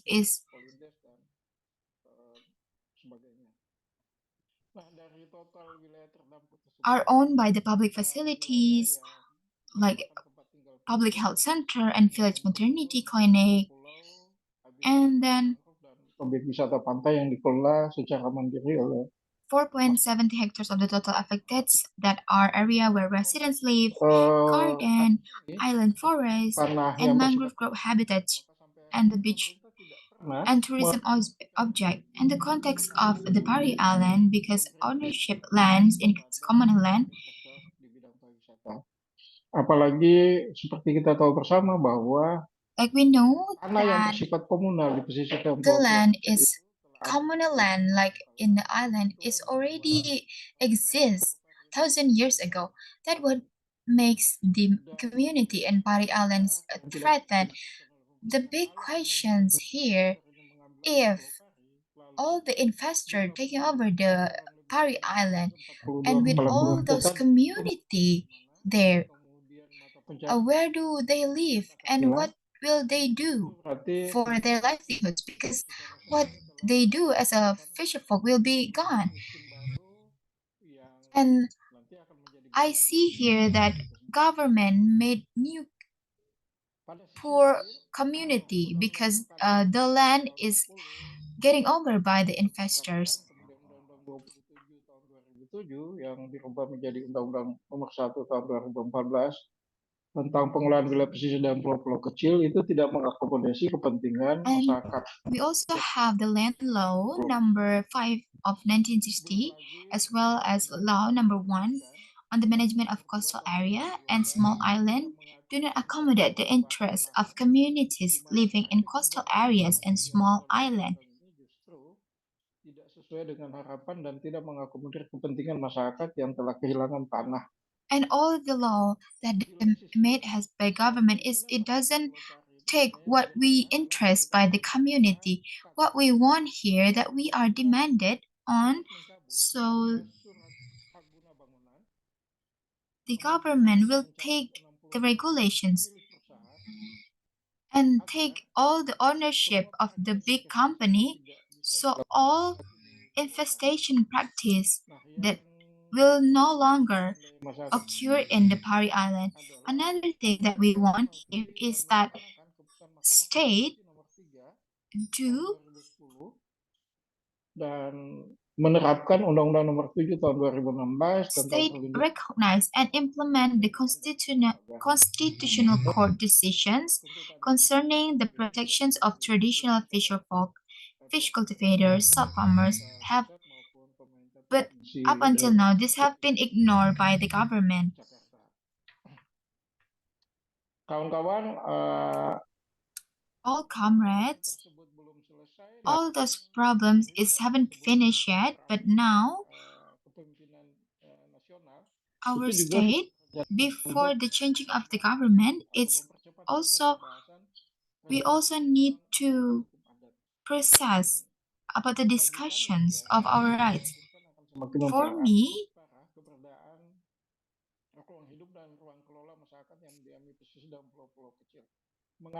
we might lose our space to live because all in the regulations in our state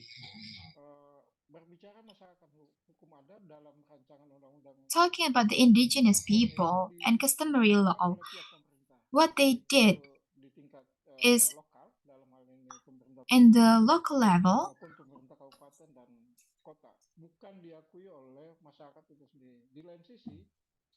On the other hand, yang diatur dalam Undang-Undang Pertanahan Nomor 5 Tahun 60.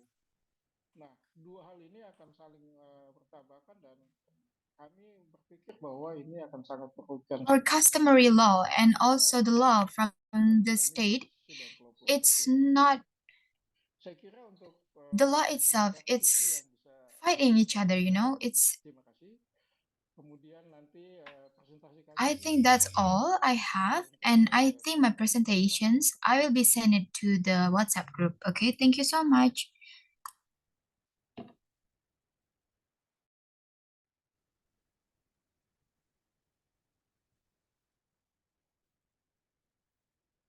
Thank you very much, Arman. It's good to get that perspective. And thanks, Susan, for sharing the Thank you, Indonesia. everyone.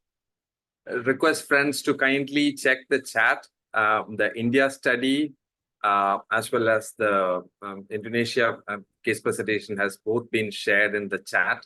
So request friends to utilize it and others. Sri Lanka, can we move on to Sri Lanka? Thanks, Arman, once again.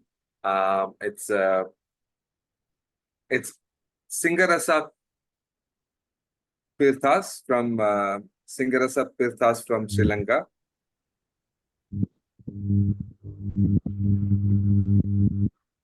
அனைவருக்கும் வணக்கம். நான் கலக்கிறது வணங்குதா? Yeah, Pirthas, 1 second. Yeah, Arun, shifted. we'll have to do the Tamil to English, and all the friends, please shift to the English channel for listening in English. Singarasa Prithas. There is a sharing from Singarasa Prithas of Sri Lanka. வணக்கம். சொல்லுங்க, பேசுங்க. Yes, yes. Singarasa, thank you. இலங்கையை பொறுத்தவரையிலே பல்வேறுபட்ட பிரச்சனைகளுக்கு முகம் கொடுத்து கொண்டிருக்கின்ற எங்களுடைய மீனவ சமூகமானது The fishing community in Sri Lanka are facing multiple problems. அங்கீகரிக்கப்படாத நிலையிலேயே எங்களுடைய மீனவ சமூகம் காணப்படுகிறது. Our community is not recognized there. போராட்டங்கள் இன்று கூட இதுவரை Lot of struggles of fisher folk, fishing communities are not at all attended to. மக்களுடைய வளங்கள் சுரண்டப்படுவதற்கான ஒரு பாரிய The looting of resources and the issues like grabbing of issues are not looked in by the government. அந்த அழுத்த செயற்பாடு கூட தற்பொழுது நிறுத்தப்பட்டிருக்கின்ற ஒரு சூழமைவே இங்கே காணப்படுகின்றது. இதற்கு அமைவாக people's struggles are being stifled. வெளிகள் வந்து மீனவ மக்களை பெருமளவு பாதிப்புக்குள்ளாக்குகின்றது என்பது நாங்கள் இங்கே குறிப்பிட வேண்டும். Lot of developmental activities are making a lot of impact on the livelihood of the fisher communities. தாங்கள் அந்த சொந்தமாக தாங்கள் செய்து கொண்டு we are losing our livelihood, our resources, because of the expanding ports, new ports.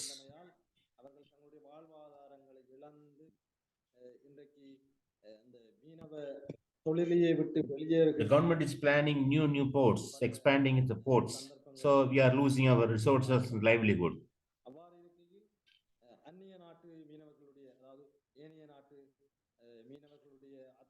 Besides that, the fisher people from other states, other countries also looting our resources. We are unable to maintain ecological balance, and the resources are looted by the other country fisher folk.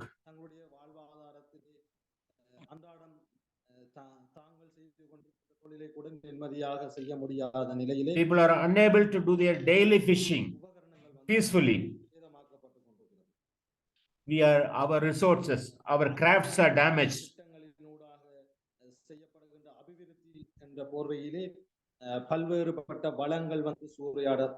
Because of the development programs of the government, our resources are declining.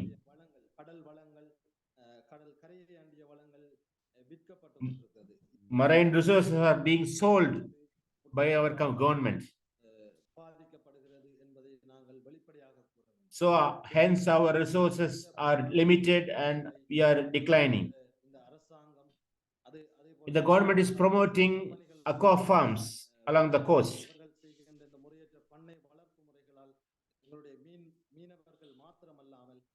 Capture instead of capture fisheries, they are promoting captive fisheries.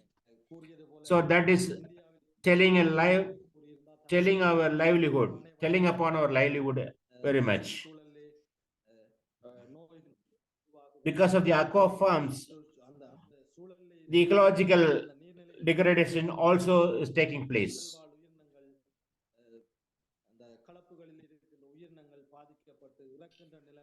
Because of the aquaculture farms, the marine resources, the species are affected. And the pollution, because of the pollution also. We have also protested against such aqua farms. Whereas the government is neglecting our protests, sidelining our protests, not giving a proper voice to our protests.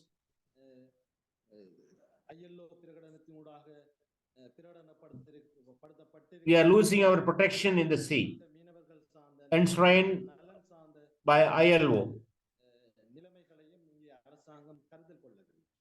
Because very different, the government is very indifferent to the plights of the fisher folk, fisher communities.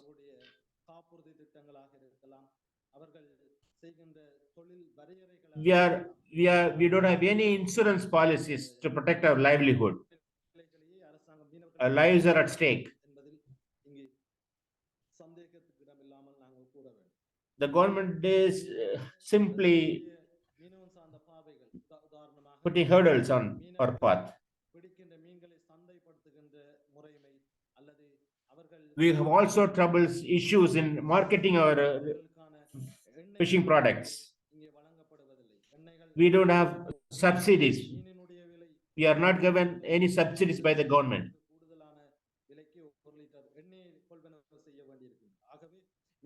In the merchants buy the fish, our products in a low price and sell it in an exorbitant price in our outside market. We spend a lot but earn a little. We are unable to manage our livelihood, daily livelihood, because of these marketing issues. Because of the development, lot of natural resources, lagoons, creeks are disturbed.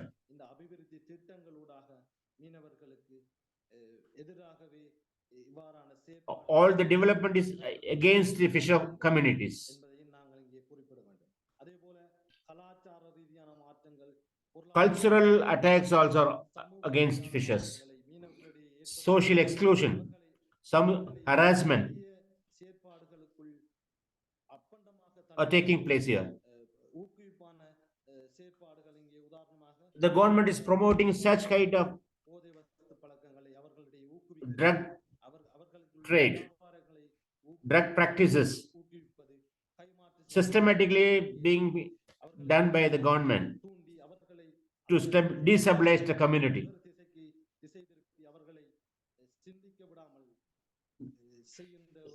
So willfully, government is promoting such practices to divert the attention of the youth from protecting their livelihood, their resources, rights.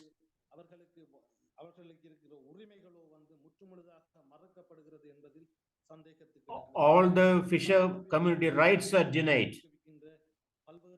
Unlawful fishing practices are permitted by the government.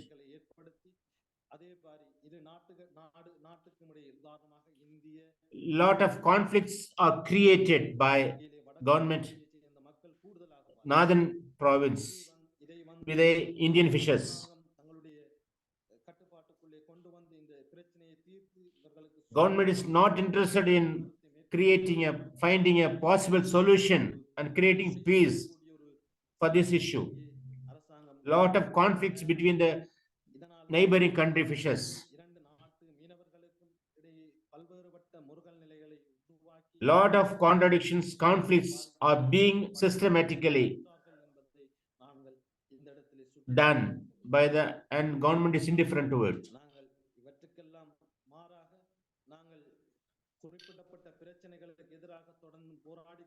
In spite of all this, we still wage our, not only raise our voices, not only in the national forum, international forums also trying to make our voices heard. We are very happy and thankful to the organizers for offering this wonderful opportunity to be heard. Thank you.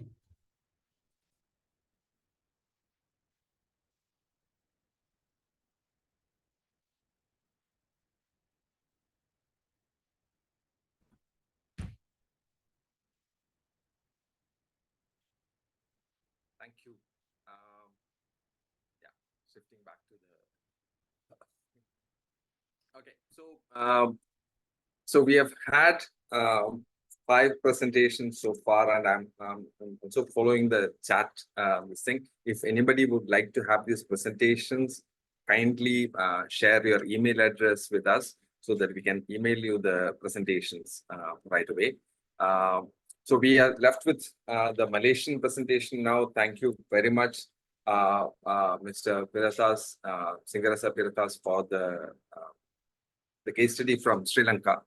I think actually our presentations have really enhanced the whole. I think Priya has already said this in the chat, that the entire framework of customary traditional land rights question is very clearly emerging in this. And the second part is that I think it's also very clearly throwing us a diverse picture of, on the one hand, questions of militarization, on the other hand, the need for law and order preservation in some of the coastal areas where the conflicts have been built almost deliberately by the projects that are coming in to the coastal areas. So, so I think that's a very clear indication that's coming in. We have Mr. Jamaluddin Mohammed from Malaysia, who will be making the presentation from Malaysia. Thank you, Singarasa, once again, and NAFSO friends for the presentation from Sri Lanka. Mr. Jamaluddin Mohammed is from the Malaysian Traditional Fish Workers Organization.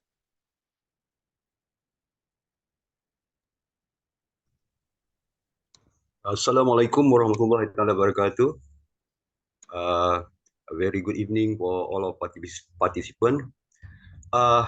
Please allow me speak in bahasa Melayu or similarly with bahasa Indonesia, because I'm not comfortable with bahasa English. I not use it for more than 5 years. Linda, I know you can translate very well, so Linda, please translate for me. I'm sorry, Azrael.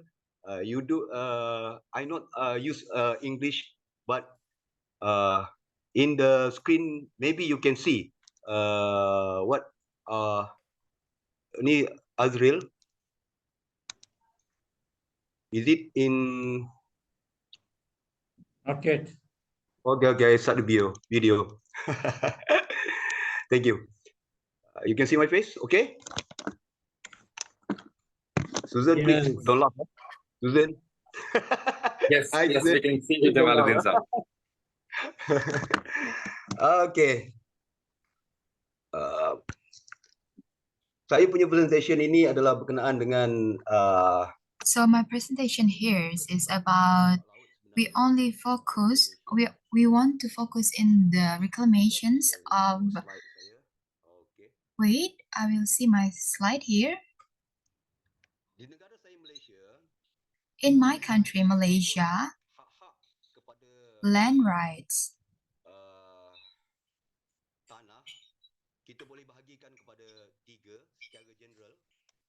In land rights, we have divided into 3 in general.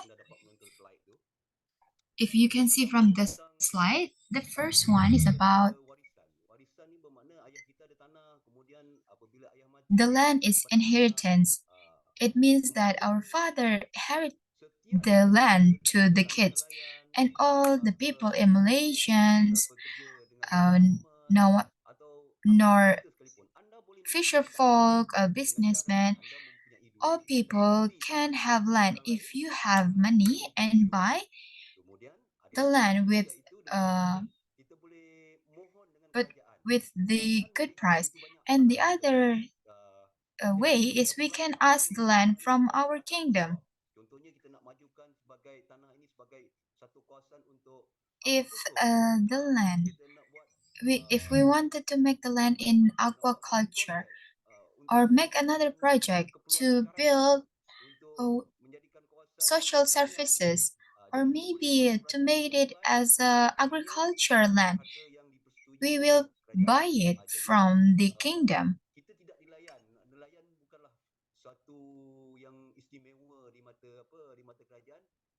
So a fisher folk is not a special community, because our kingdom here, we see all people in justice, so everyone is the same. In the sea zone, we already had our specific zone. For the beach zone, we have the zone A.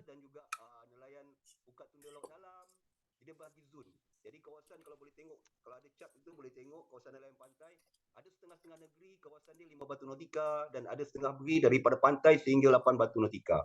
Kemudian untuk zon buka tunda and also we all have different zones for each the fisher folk, but mereka boleh melakukan aktiviti di kawasan B dan B1. Cuma dan juga zon C. Tetapi nelayan-nelayan zon B dia tidak boleh masuk ke kawasan zon A. So all the fisher folk in zone B cannot enter zone A. We have a contract about this, but there's a lot of violations with these zones, because a lot of the fisher folk in zone A entering the zone B. This is what the conflicts that happens. If you guys see it from TikTok or Facebook, this happens a lot.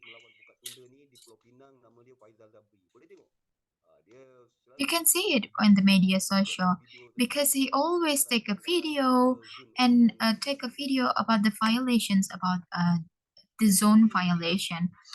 So for all the small scale fishery,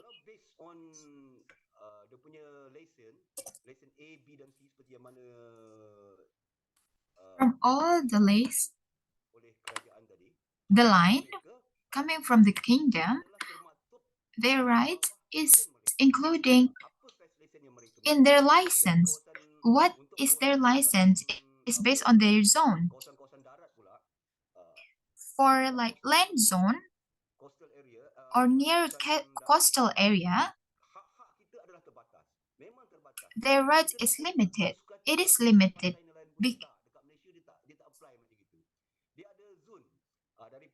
because their regulation zone.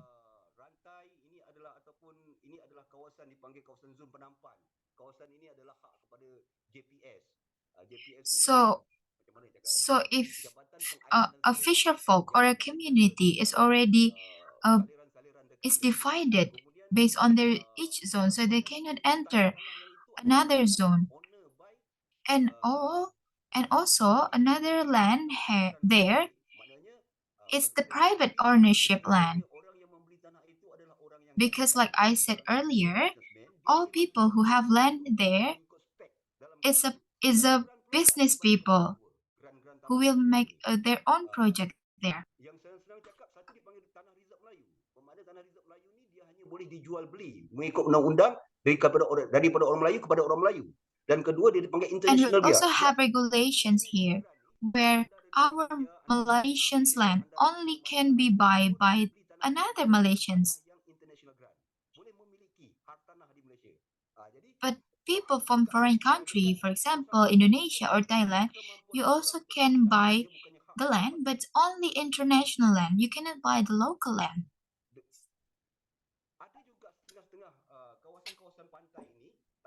We also have another land in beach area is by the kingdom. The kingdom buy that land.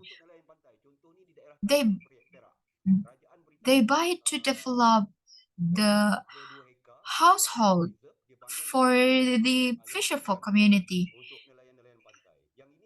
They made it for the fisherfolk. But this is not happens a lot. But there is the kingdom like that made a মালয়েশিয়াতে যারা মাছ ধরেন তাদের জন্য আলাদা অধিকার আছে এবং তার সেই অধিকারের মধ্যে পড়ে হচ্ছে জমির একটা অধিকার এবং জমির ওপর সে কিরকম ভাবে লাইসেন্স পেয়ে অধিকার সহ সে কিভাবে ছোট there is a mix up. স্কেলের মধ্যে Okay. Yeah, there is a channel mixer Yeah, button it's been sorted. because English channel now we are Masuk getting lagi. Ada jinda pula. Okey. Apa yang saya nak kongsikan ini adalah tentang what I wanted to tell here is about not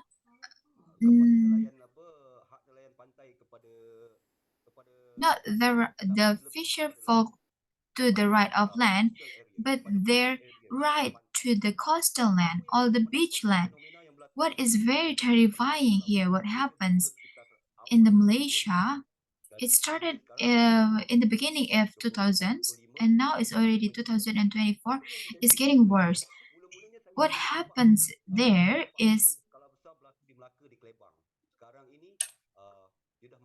di seluruh semenanjung Malaysia, termasuk di kawasan saya, kawasan paling selatan yang berdekatan dengan Singapura dan juga Kepulauan Riau. Di kawasan selatan. So there is one sea farms that the sea farm is already developed bigger and bigger. And what the purpose is here is to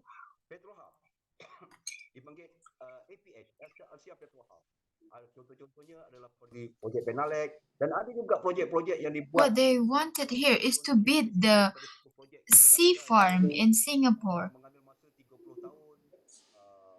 Because we know that the sea farm itself is taking 30 years. And I believe all the participants here, what is the impact of the sea farm itself? And one of the issue about this, we call it as the PSR, Pinning South Reclamation or Pinning South Island. The sea farm name is Pinning South. Okay. Pinning South Reclamations, they wanted to develop one island. I'm sorry, not one island, it's 3 islands with total 4,000 billion hectares. And this project will be done in 2025. And this project will be run for 50 years. Talking about 50 years, it's already a couple of generations, you know? It's one whole generations. That's what takes a time for these projects.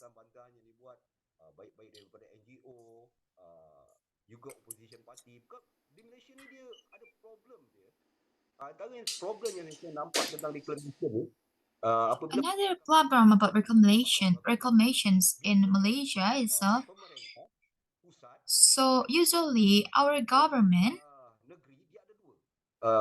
and our state government and also our region government is having different conversations. They have different statement. What we have to in recent elections is that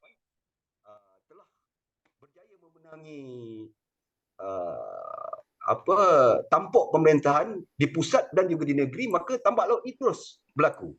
Tapi where they already deal about the sea farm ini telah dikecilkan to continue in the future.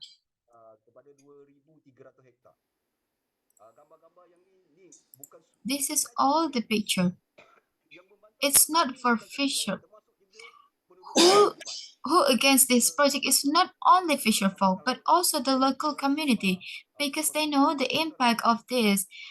We will having difficulty to get food because of the sea farm. It's not only happens in Penang Island, but it also happened in Southern Peninsula in Malaysia, in Johor. It's in my place.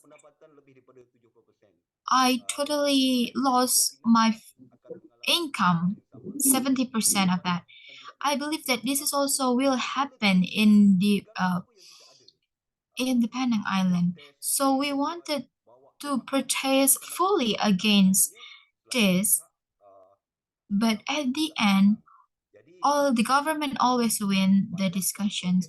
So can you imagine the project that started in 2030 will be ended in 2700, where my generation is already ended, you know?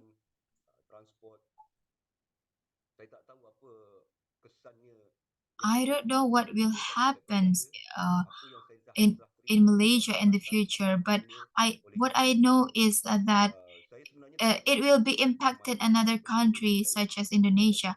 I feel that that's all my presentations because we have a limitation of time. So I think I will end my presentations here. Thank you so much. Peace be upon you.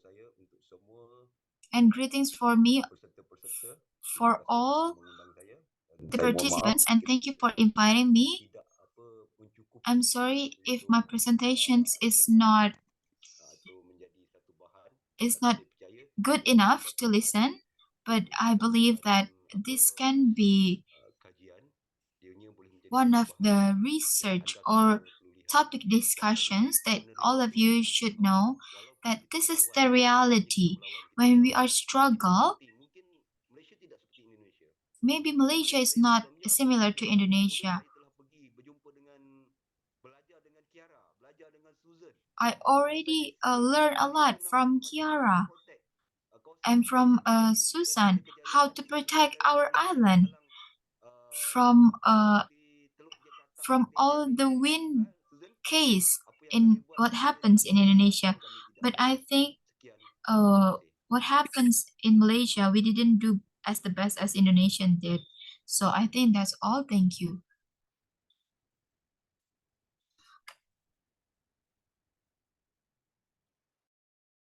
Yeah, thank you, Jamaluddin sir.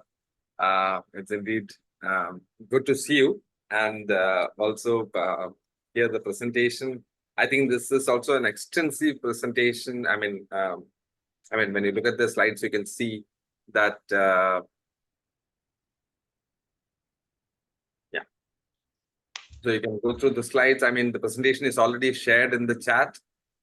It's a very comprehensive understanding building into looking at Malaysia, but also Jamaluddin mentioned the difference in looking at Indonesia and Malaysia too, and thanked Susan and Kiara friends for actually supporting in building an understanding of the community in the region.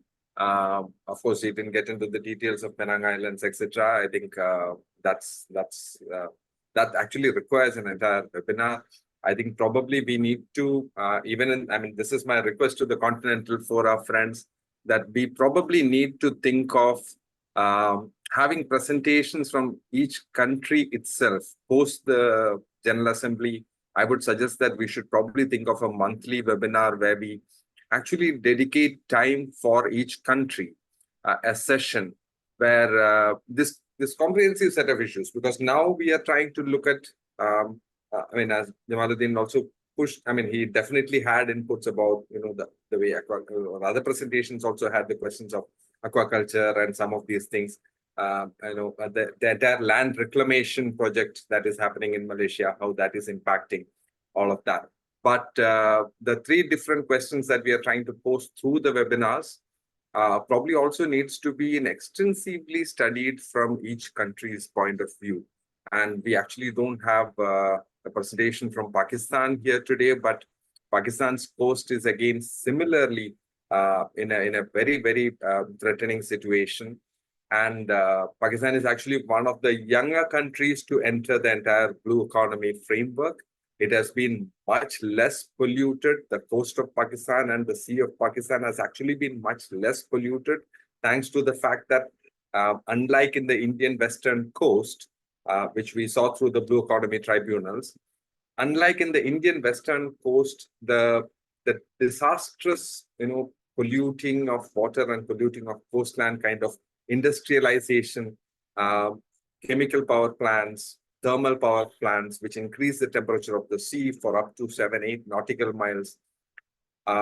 In the western Indian coast, actually, Gujarat has a complete depletion of fisheries, which is actually pushing the Indian fisher people to go into the international waters and further into the Pakistani waters and risk getting arrested.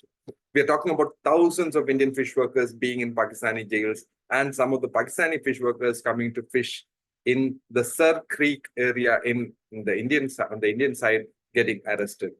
So it's a criminalization of fishing that the industrial pollution has been pushing in the Indian coast. But Pakistan has been largely spared of it. However, you also have large American fishing fleet that has been coming into, owned by Taiwanese names and owners. But these are large corporations, Benami operations, almost sweeping the floor of the Pakistani deep sea for years now. So there is a push that is aggressively happening. We are all witnessing different scales of that blue economy push happening in our countries, as has been brought out by all the speakers. Thanks for the excellent presentations. I'm very, very glad to see that the webinar effort has been fully honored by the kind of in-depth presentations made by our comrades today. Starting from Bangladesh, India, and Thailand, to now looking at Indonesia, Malaysia, and Sri Lanka. I think we have had very extensive presentations. I would actually request, Herman is here. We would definitely want a word from you today before we wind up. But as we announced, we will have a follow-up of this session. But before I come to that announcement, just wanted to make a request to the World Forum of Fisher People that you must consider publishing papers, not just presentations. I think all the presentations can actually be developed before the GA8 into papers. I think it's very important that brief papers are brought in from each country. And we actually make it into an Asia Pacific Continental Fora book that brings out all these case studies in its substantive manner, talking and bringing it into the larger question of traditional, artisanal, coastal and marine rights of the traditional fishing community. So I think that'll be very, very good, because in a business session of the WFFP, a lot of reportage will be coming in, but I think this will definitely add a lot of content strength to the WFFP General Assembly 8 itself. And Asia being in the forefront of the onslaught from across the globe, global North capital coming in and investing in Asian blue economy projects. I think it's extremely important that we actually bring out the Asian perspective well. I would request Comrade Herman to come in just to give a brief concluding remarks from your end. But I want to announce that today that we've had more than 100 people regularly on this webinar. Thanks to each one of you for being here. We are having to split today's session due to paucity of time. We will have tomorrow same time, which is India time 9:30 a.m., Bangkok time 11 a.m., and Bangladesh time 10 a.m. We will have on the same link, we will have a follow-up session where we will listen to the responses by experts. And I mean, you have speakers like John Thomas Partagas from India, Carsten Pedersen from Europe. Carsten is based, has been for many years comrade with the World Forum of Fish People. Jones has been one of the most vibrant, globally renowned scholars now on the issues of fisher community, but also largely the fisher people's framework being pushed into as ocean people's framework. Jones has been one of the ideologues of that effort academically and scholarly to look at it. We also have Yifang from the FIAN International. We do have Priyadarshini and Susan who will be moderating that session. We have Herman's presentation in that, but I would definitely request Herman to come in and give a few concluding remarks in a couple of minutes, so that today's session we can end here after your concluding remarks. And tomorrow we will move into the other session. I would request Ms. Jesuratnam, who is also to do the concluding remarks and way forward at the end, to please be ready for tomorrow, because the way forward is a very important part of this webinar architecture. What we have tried to look at is to extract these different case studies into a certain commonality of understanding, both theoretically and practically. How is it that in the Asia-Pacific region we can build common pointers for advocacy in the coming days, and campaign by the community, struggles by the community in the ground can be strengthened. That is part of the way forward challenge. Over to you, Herman. Sorry, Vijay, my camera is not recognized by this computer, so I'm sorry about that. I cannot open my camera. I just voice out here. I think I need to congratulate all the speakers, the fisher peoples, the leaders, the facilitators, researchers, and all the organizers, our interpreters, who did a great job today, because this is kind of a very dynamic work that we need to do everywhere in the WFFP arena, because we are moving towards the General Assembly, and we are having very clear sessions about the ocean grabbing, and also finding alternative ways for way forward through food sovereignty, agroecology, and that sort of direction. So we are having our youth group, we are having our women group, we are having our indigenous peoples working together to find our ways. So in that, I think this you set a real landmark, you set a real direction through this work. So we congratulate Jesu, Gandhimati, Vijayan, and all the Priyadarshini and all the researchers who did this work. I think Johns, of course, and all these people who really greatly contributed to this work. We are really happy that your work being fruitful during the General Assembly, definitely. So maybe we set the direction to other regions as well. That is really important. So I know the presenters, and behind them, a lot of organizations, SDF, and also ASILS organization. Likewise, I don't get afraid, upset if I don't mention any name, but we all, it's a collective work. So that is really great work that we did. So in that, we know it is important that we need to create a clear direction, because when we talk about the food sovereignty in the fisheries sector, we are not really clear how we move forward in this direction. So it is our role to identify, guide, and set the goals, how to reach, where to reach. And we are gradually, of course, we are gradually moving that direction. So it is important that we all need to collectively think of that. And I see Carsten, Nadine, Ifan, and our friends who are in the early morning, they join this work, shows us the real commitment. In fact, I think Nadine up the date. So that's what happened, Vijayan, at the beginning. She thought that the meeting will be not today, like tomorrow. So she's really confusing about the timing. So that's what happened, it seems. So in that, so we really appreciate their commitment, and we hope this spirit will be continued. This spirit will be continued until General Assembly, but even more, because this will not end, because this fight of asserting our rights, resisting the corporate globalization, resisting all these corporates who are coming to destroy us, destroy our environment, ecosystems. So in that, we are really grateful to Indian comrades mainly for your commitment.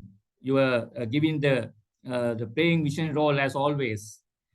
You know, we know how the Indian comrades, our four leaders, Thomas Kocheri, R.A. Krishna Debanat, Harendra Patel, and many of the leaders who did the great job to build up this movement. And we hope with that spirit, you are continuing and we are getting inspiration. So thank you very much for organizing this one. I congratulate all of them again and again. Thanks. Thank you, Herman. Thanks a lot for that. Thanks a lot for that thumbs up to the organizing team. So I think you have also thanked everybody on behalf, but there are a lot of people who have actually, Nimi, of course, Ashima, Arun, all our interpreters. Excellent job by the interpreters, despite the technical snag that we had, and we struggled in the initial half an hour. Sorry, Nadine, on behalf of all of us, that we actually didn't do a last minute check again about some of these details, and and thank you for joining us all through the session. I know it's way past midnight in Belize now, and sorry that you're holding out there. I think these issues happen when we are intercontinental. And Susan, thank you very much for agreeing for tomorrow's shifting. Susan and Priya will be moderating the session tomorrow. So tomorrow 9:30 we are meeting again. Please keep your questions ready. I would request all the participants to keep your questions ready. We will have a shorter session. We will have a 90-minute session tomorrow. We would request all the interpreters to kindly be available. We will definitely fix some of the issues in the interpretation channel. We will try and see if we can do the languages expansion thing. But much more than all of this, it has been a very, very vibrant session despite all the technical issues we have had. We have had fantastic presentations, and I'm extremely delighted about the content part of today's webinar. I think we are really going ahead. We are marching forward to the GA8, and that is really good to see that, because at the end of the day, the community needs to extract these issues into our framework, our language, our understanding, from where they have actually been taken away from the community by a lot of academic conversations and the policy multilateral financial institutions and policymakers like FAO pushing it into a certain understanding. I mean, the last line would be, at a time when global ocean summits and fishery summits are actually devoid of people from the communities on the table, I think this webinar definitely is a great way forward in itself. So thank you all very much for that. Carsten, you need to really give us the concluding remarks today. Just a quick shift over to Carsten before we... Comrade Carsten Peterson is from Transnational Institute. Yeah.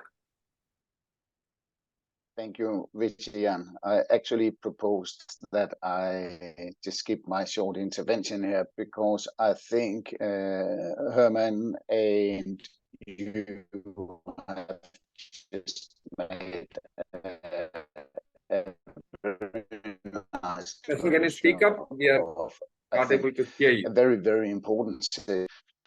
So I will speak tomorrow. I hope this works better. So I will speak tomorrow, but just to make, one reflection. The scale of ocean grabbing. You come right from the 6 Asian countries. I mean, you have presented just a few case stories. So when I think of how big Asia is, and when I think of how big the world is, then the scale of expropriation is so tragic. It's so enormous. Expropriation of fisher peoples. I believe. I mean, and this is not talked about in many of the big international meetings. Here they just speak about all the jobs that are created when nature is turned into shrimp farms, for example.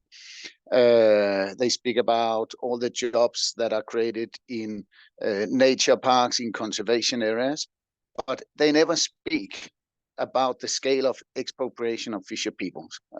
And this is, again, one thing that stood out when all of you spoke in the meeting today.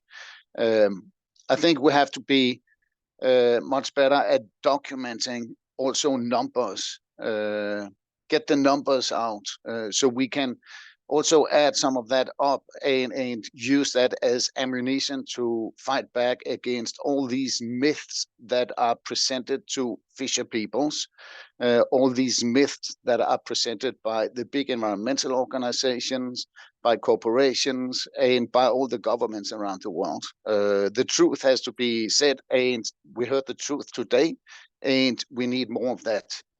And I'm very happy to be part of this conversation, and I'm looking very much forward to seeing all of you tomorrow, and hopefully many more in the meeting tomorrow. Thanks for the couple of minutes, Vijayan.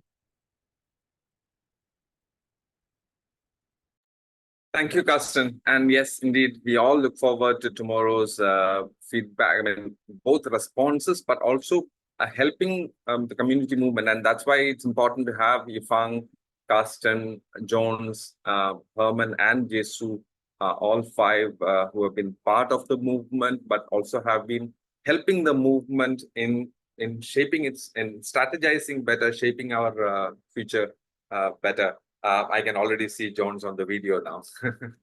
All right. So thank you very much, everybody, and also agreeing to shift to tomorrow. It has not been easy. It has been just some quick, consultations across that has helped it. Thanks, everybody, for holding it up. I think from the chat box, it's very evident that it was a very profound session, very, very much oriented towards new learnings and informations. Kaveri, our comrade from the research collective, has agreed to kind of document these sessions. Thanks, Kaveri, for that. And I think we definitely need to build this into both infographics and all sorts of possibilities of putting this information out. But also, as I said, probably the WFFP can think of exclusive publication from Asia Pacific Continental Fora. Thank you all very much. Once again, it's 12:52. We are already 22 minutes late from the session. From India, it's 12:52 noon now. So thank you all very much for today. Thanks for the technical support, Arun. A lot of last minute jumping in. Nadine, thank you for Thank you all. facilitating in that. Hope to see you Thank you tomorrow. all. Thank you. See Okay. you tomorrow. Bye-bye. Thank you, Vijayan. Thank you, everyone. Good presentation. See you tomorrow. Good Thank you, presentation. Ravadi. Hello, Bang Okay, Jamal. bye-bye. Thank Hi, you, everyone. Yesu. Thank you, everyone. Neso, Jose. Arman, Everyone, bye. Thank Justin, you. Susan, Thank Tomorrow, you. same Nadine. Bye, time. Christiana Thank and you. Pak Herman. Thank you. Bu Nur. Hey, Jones.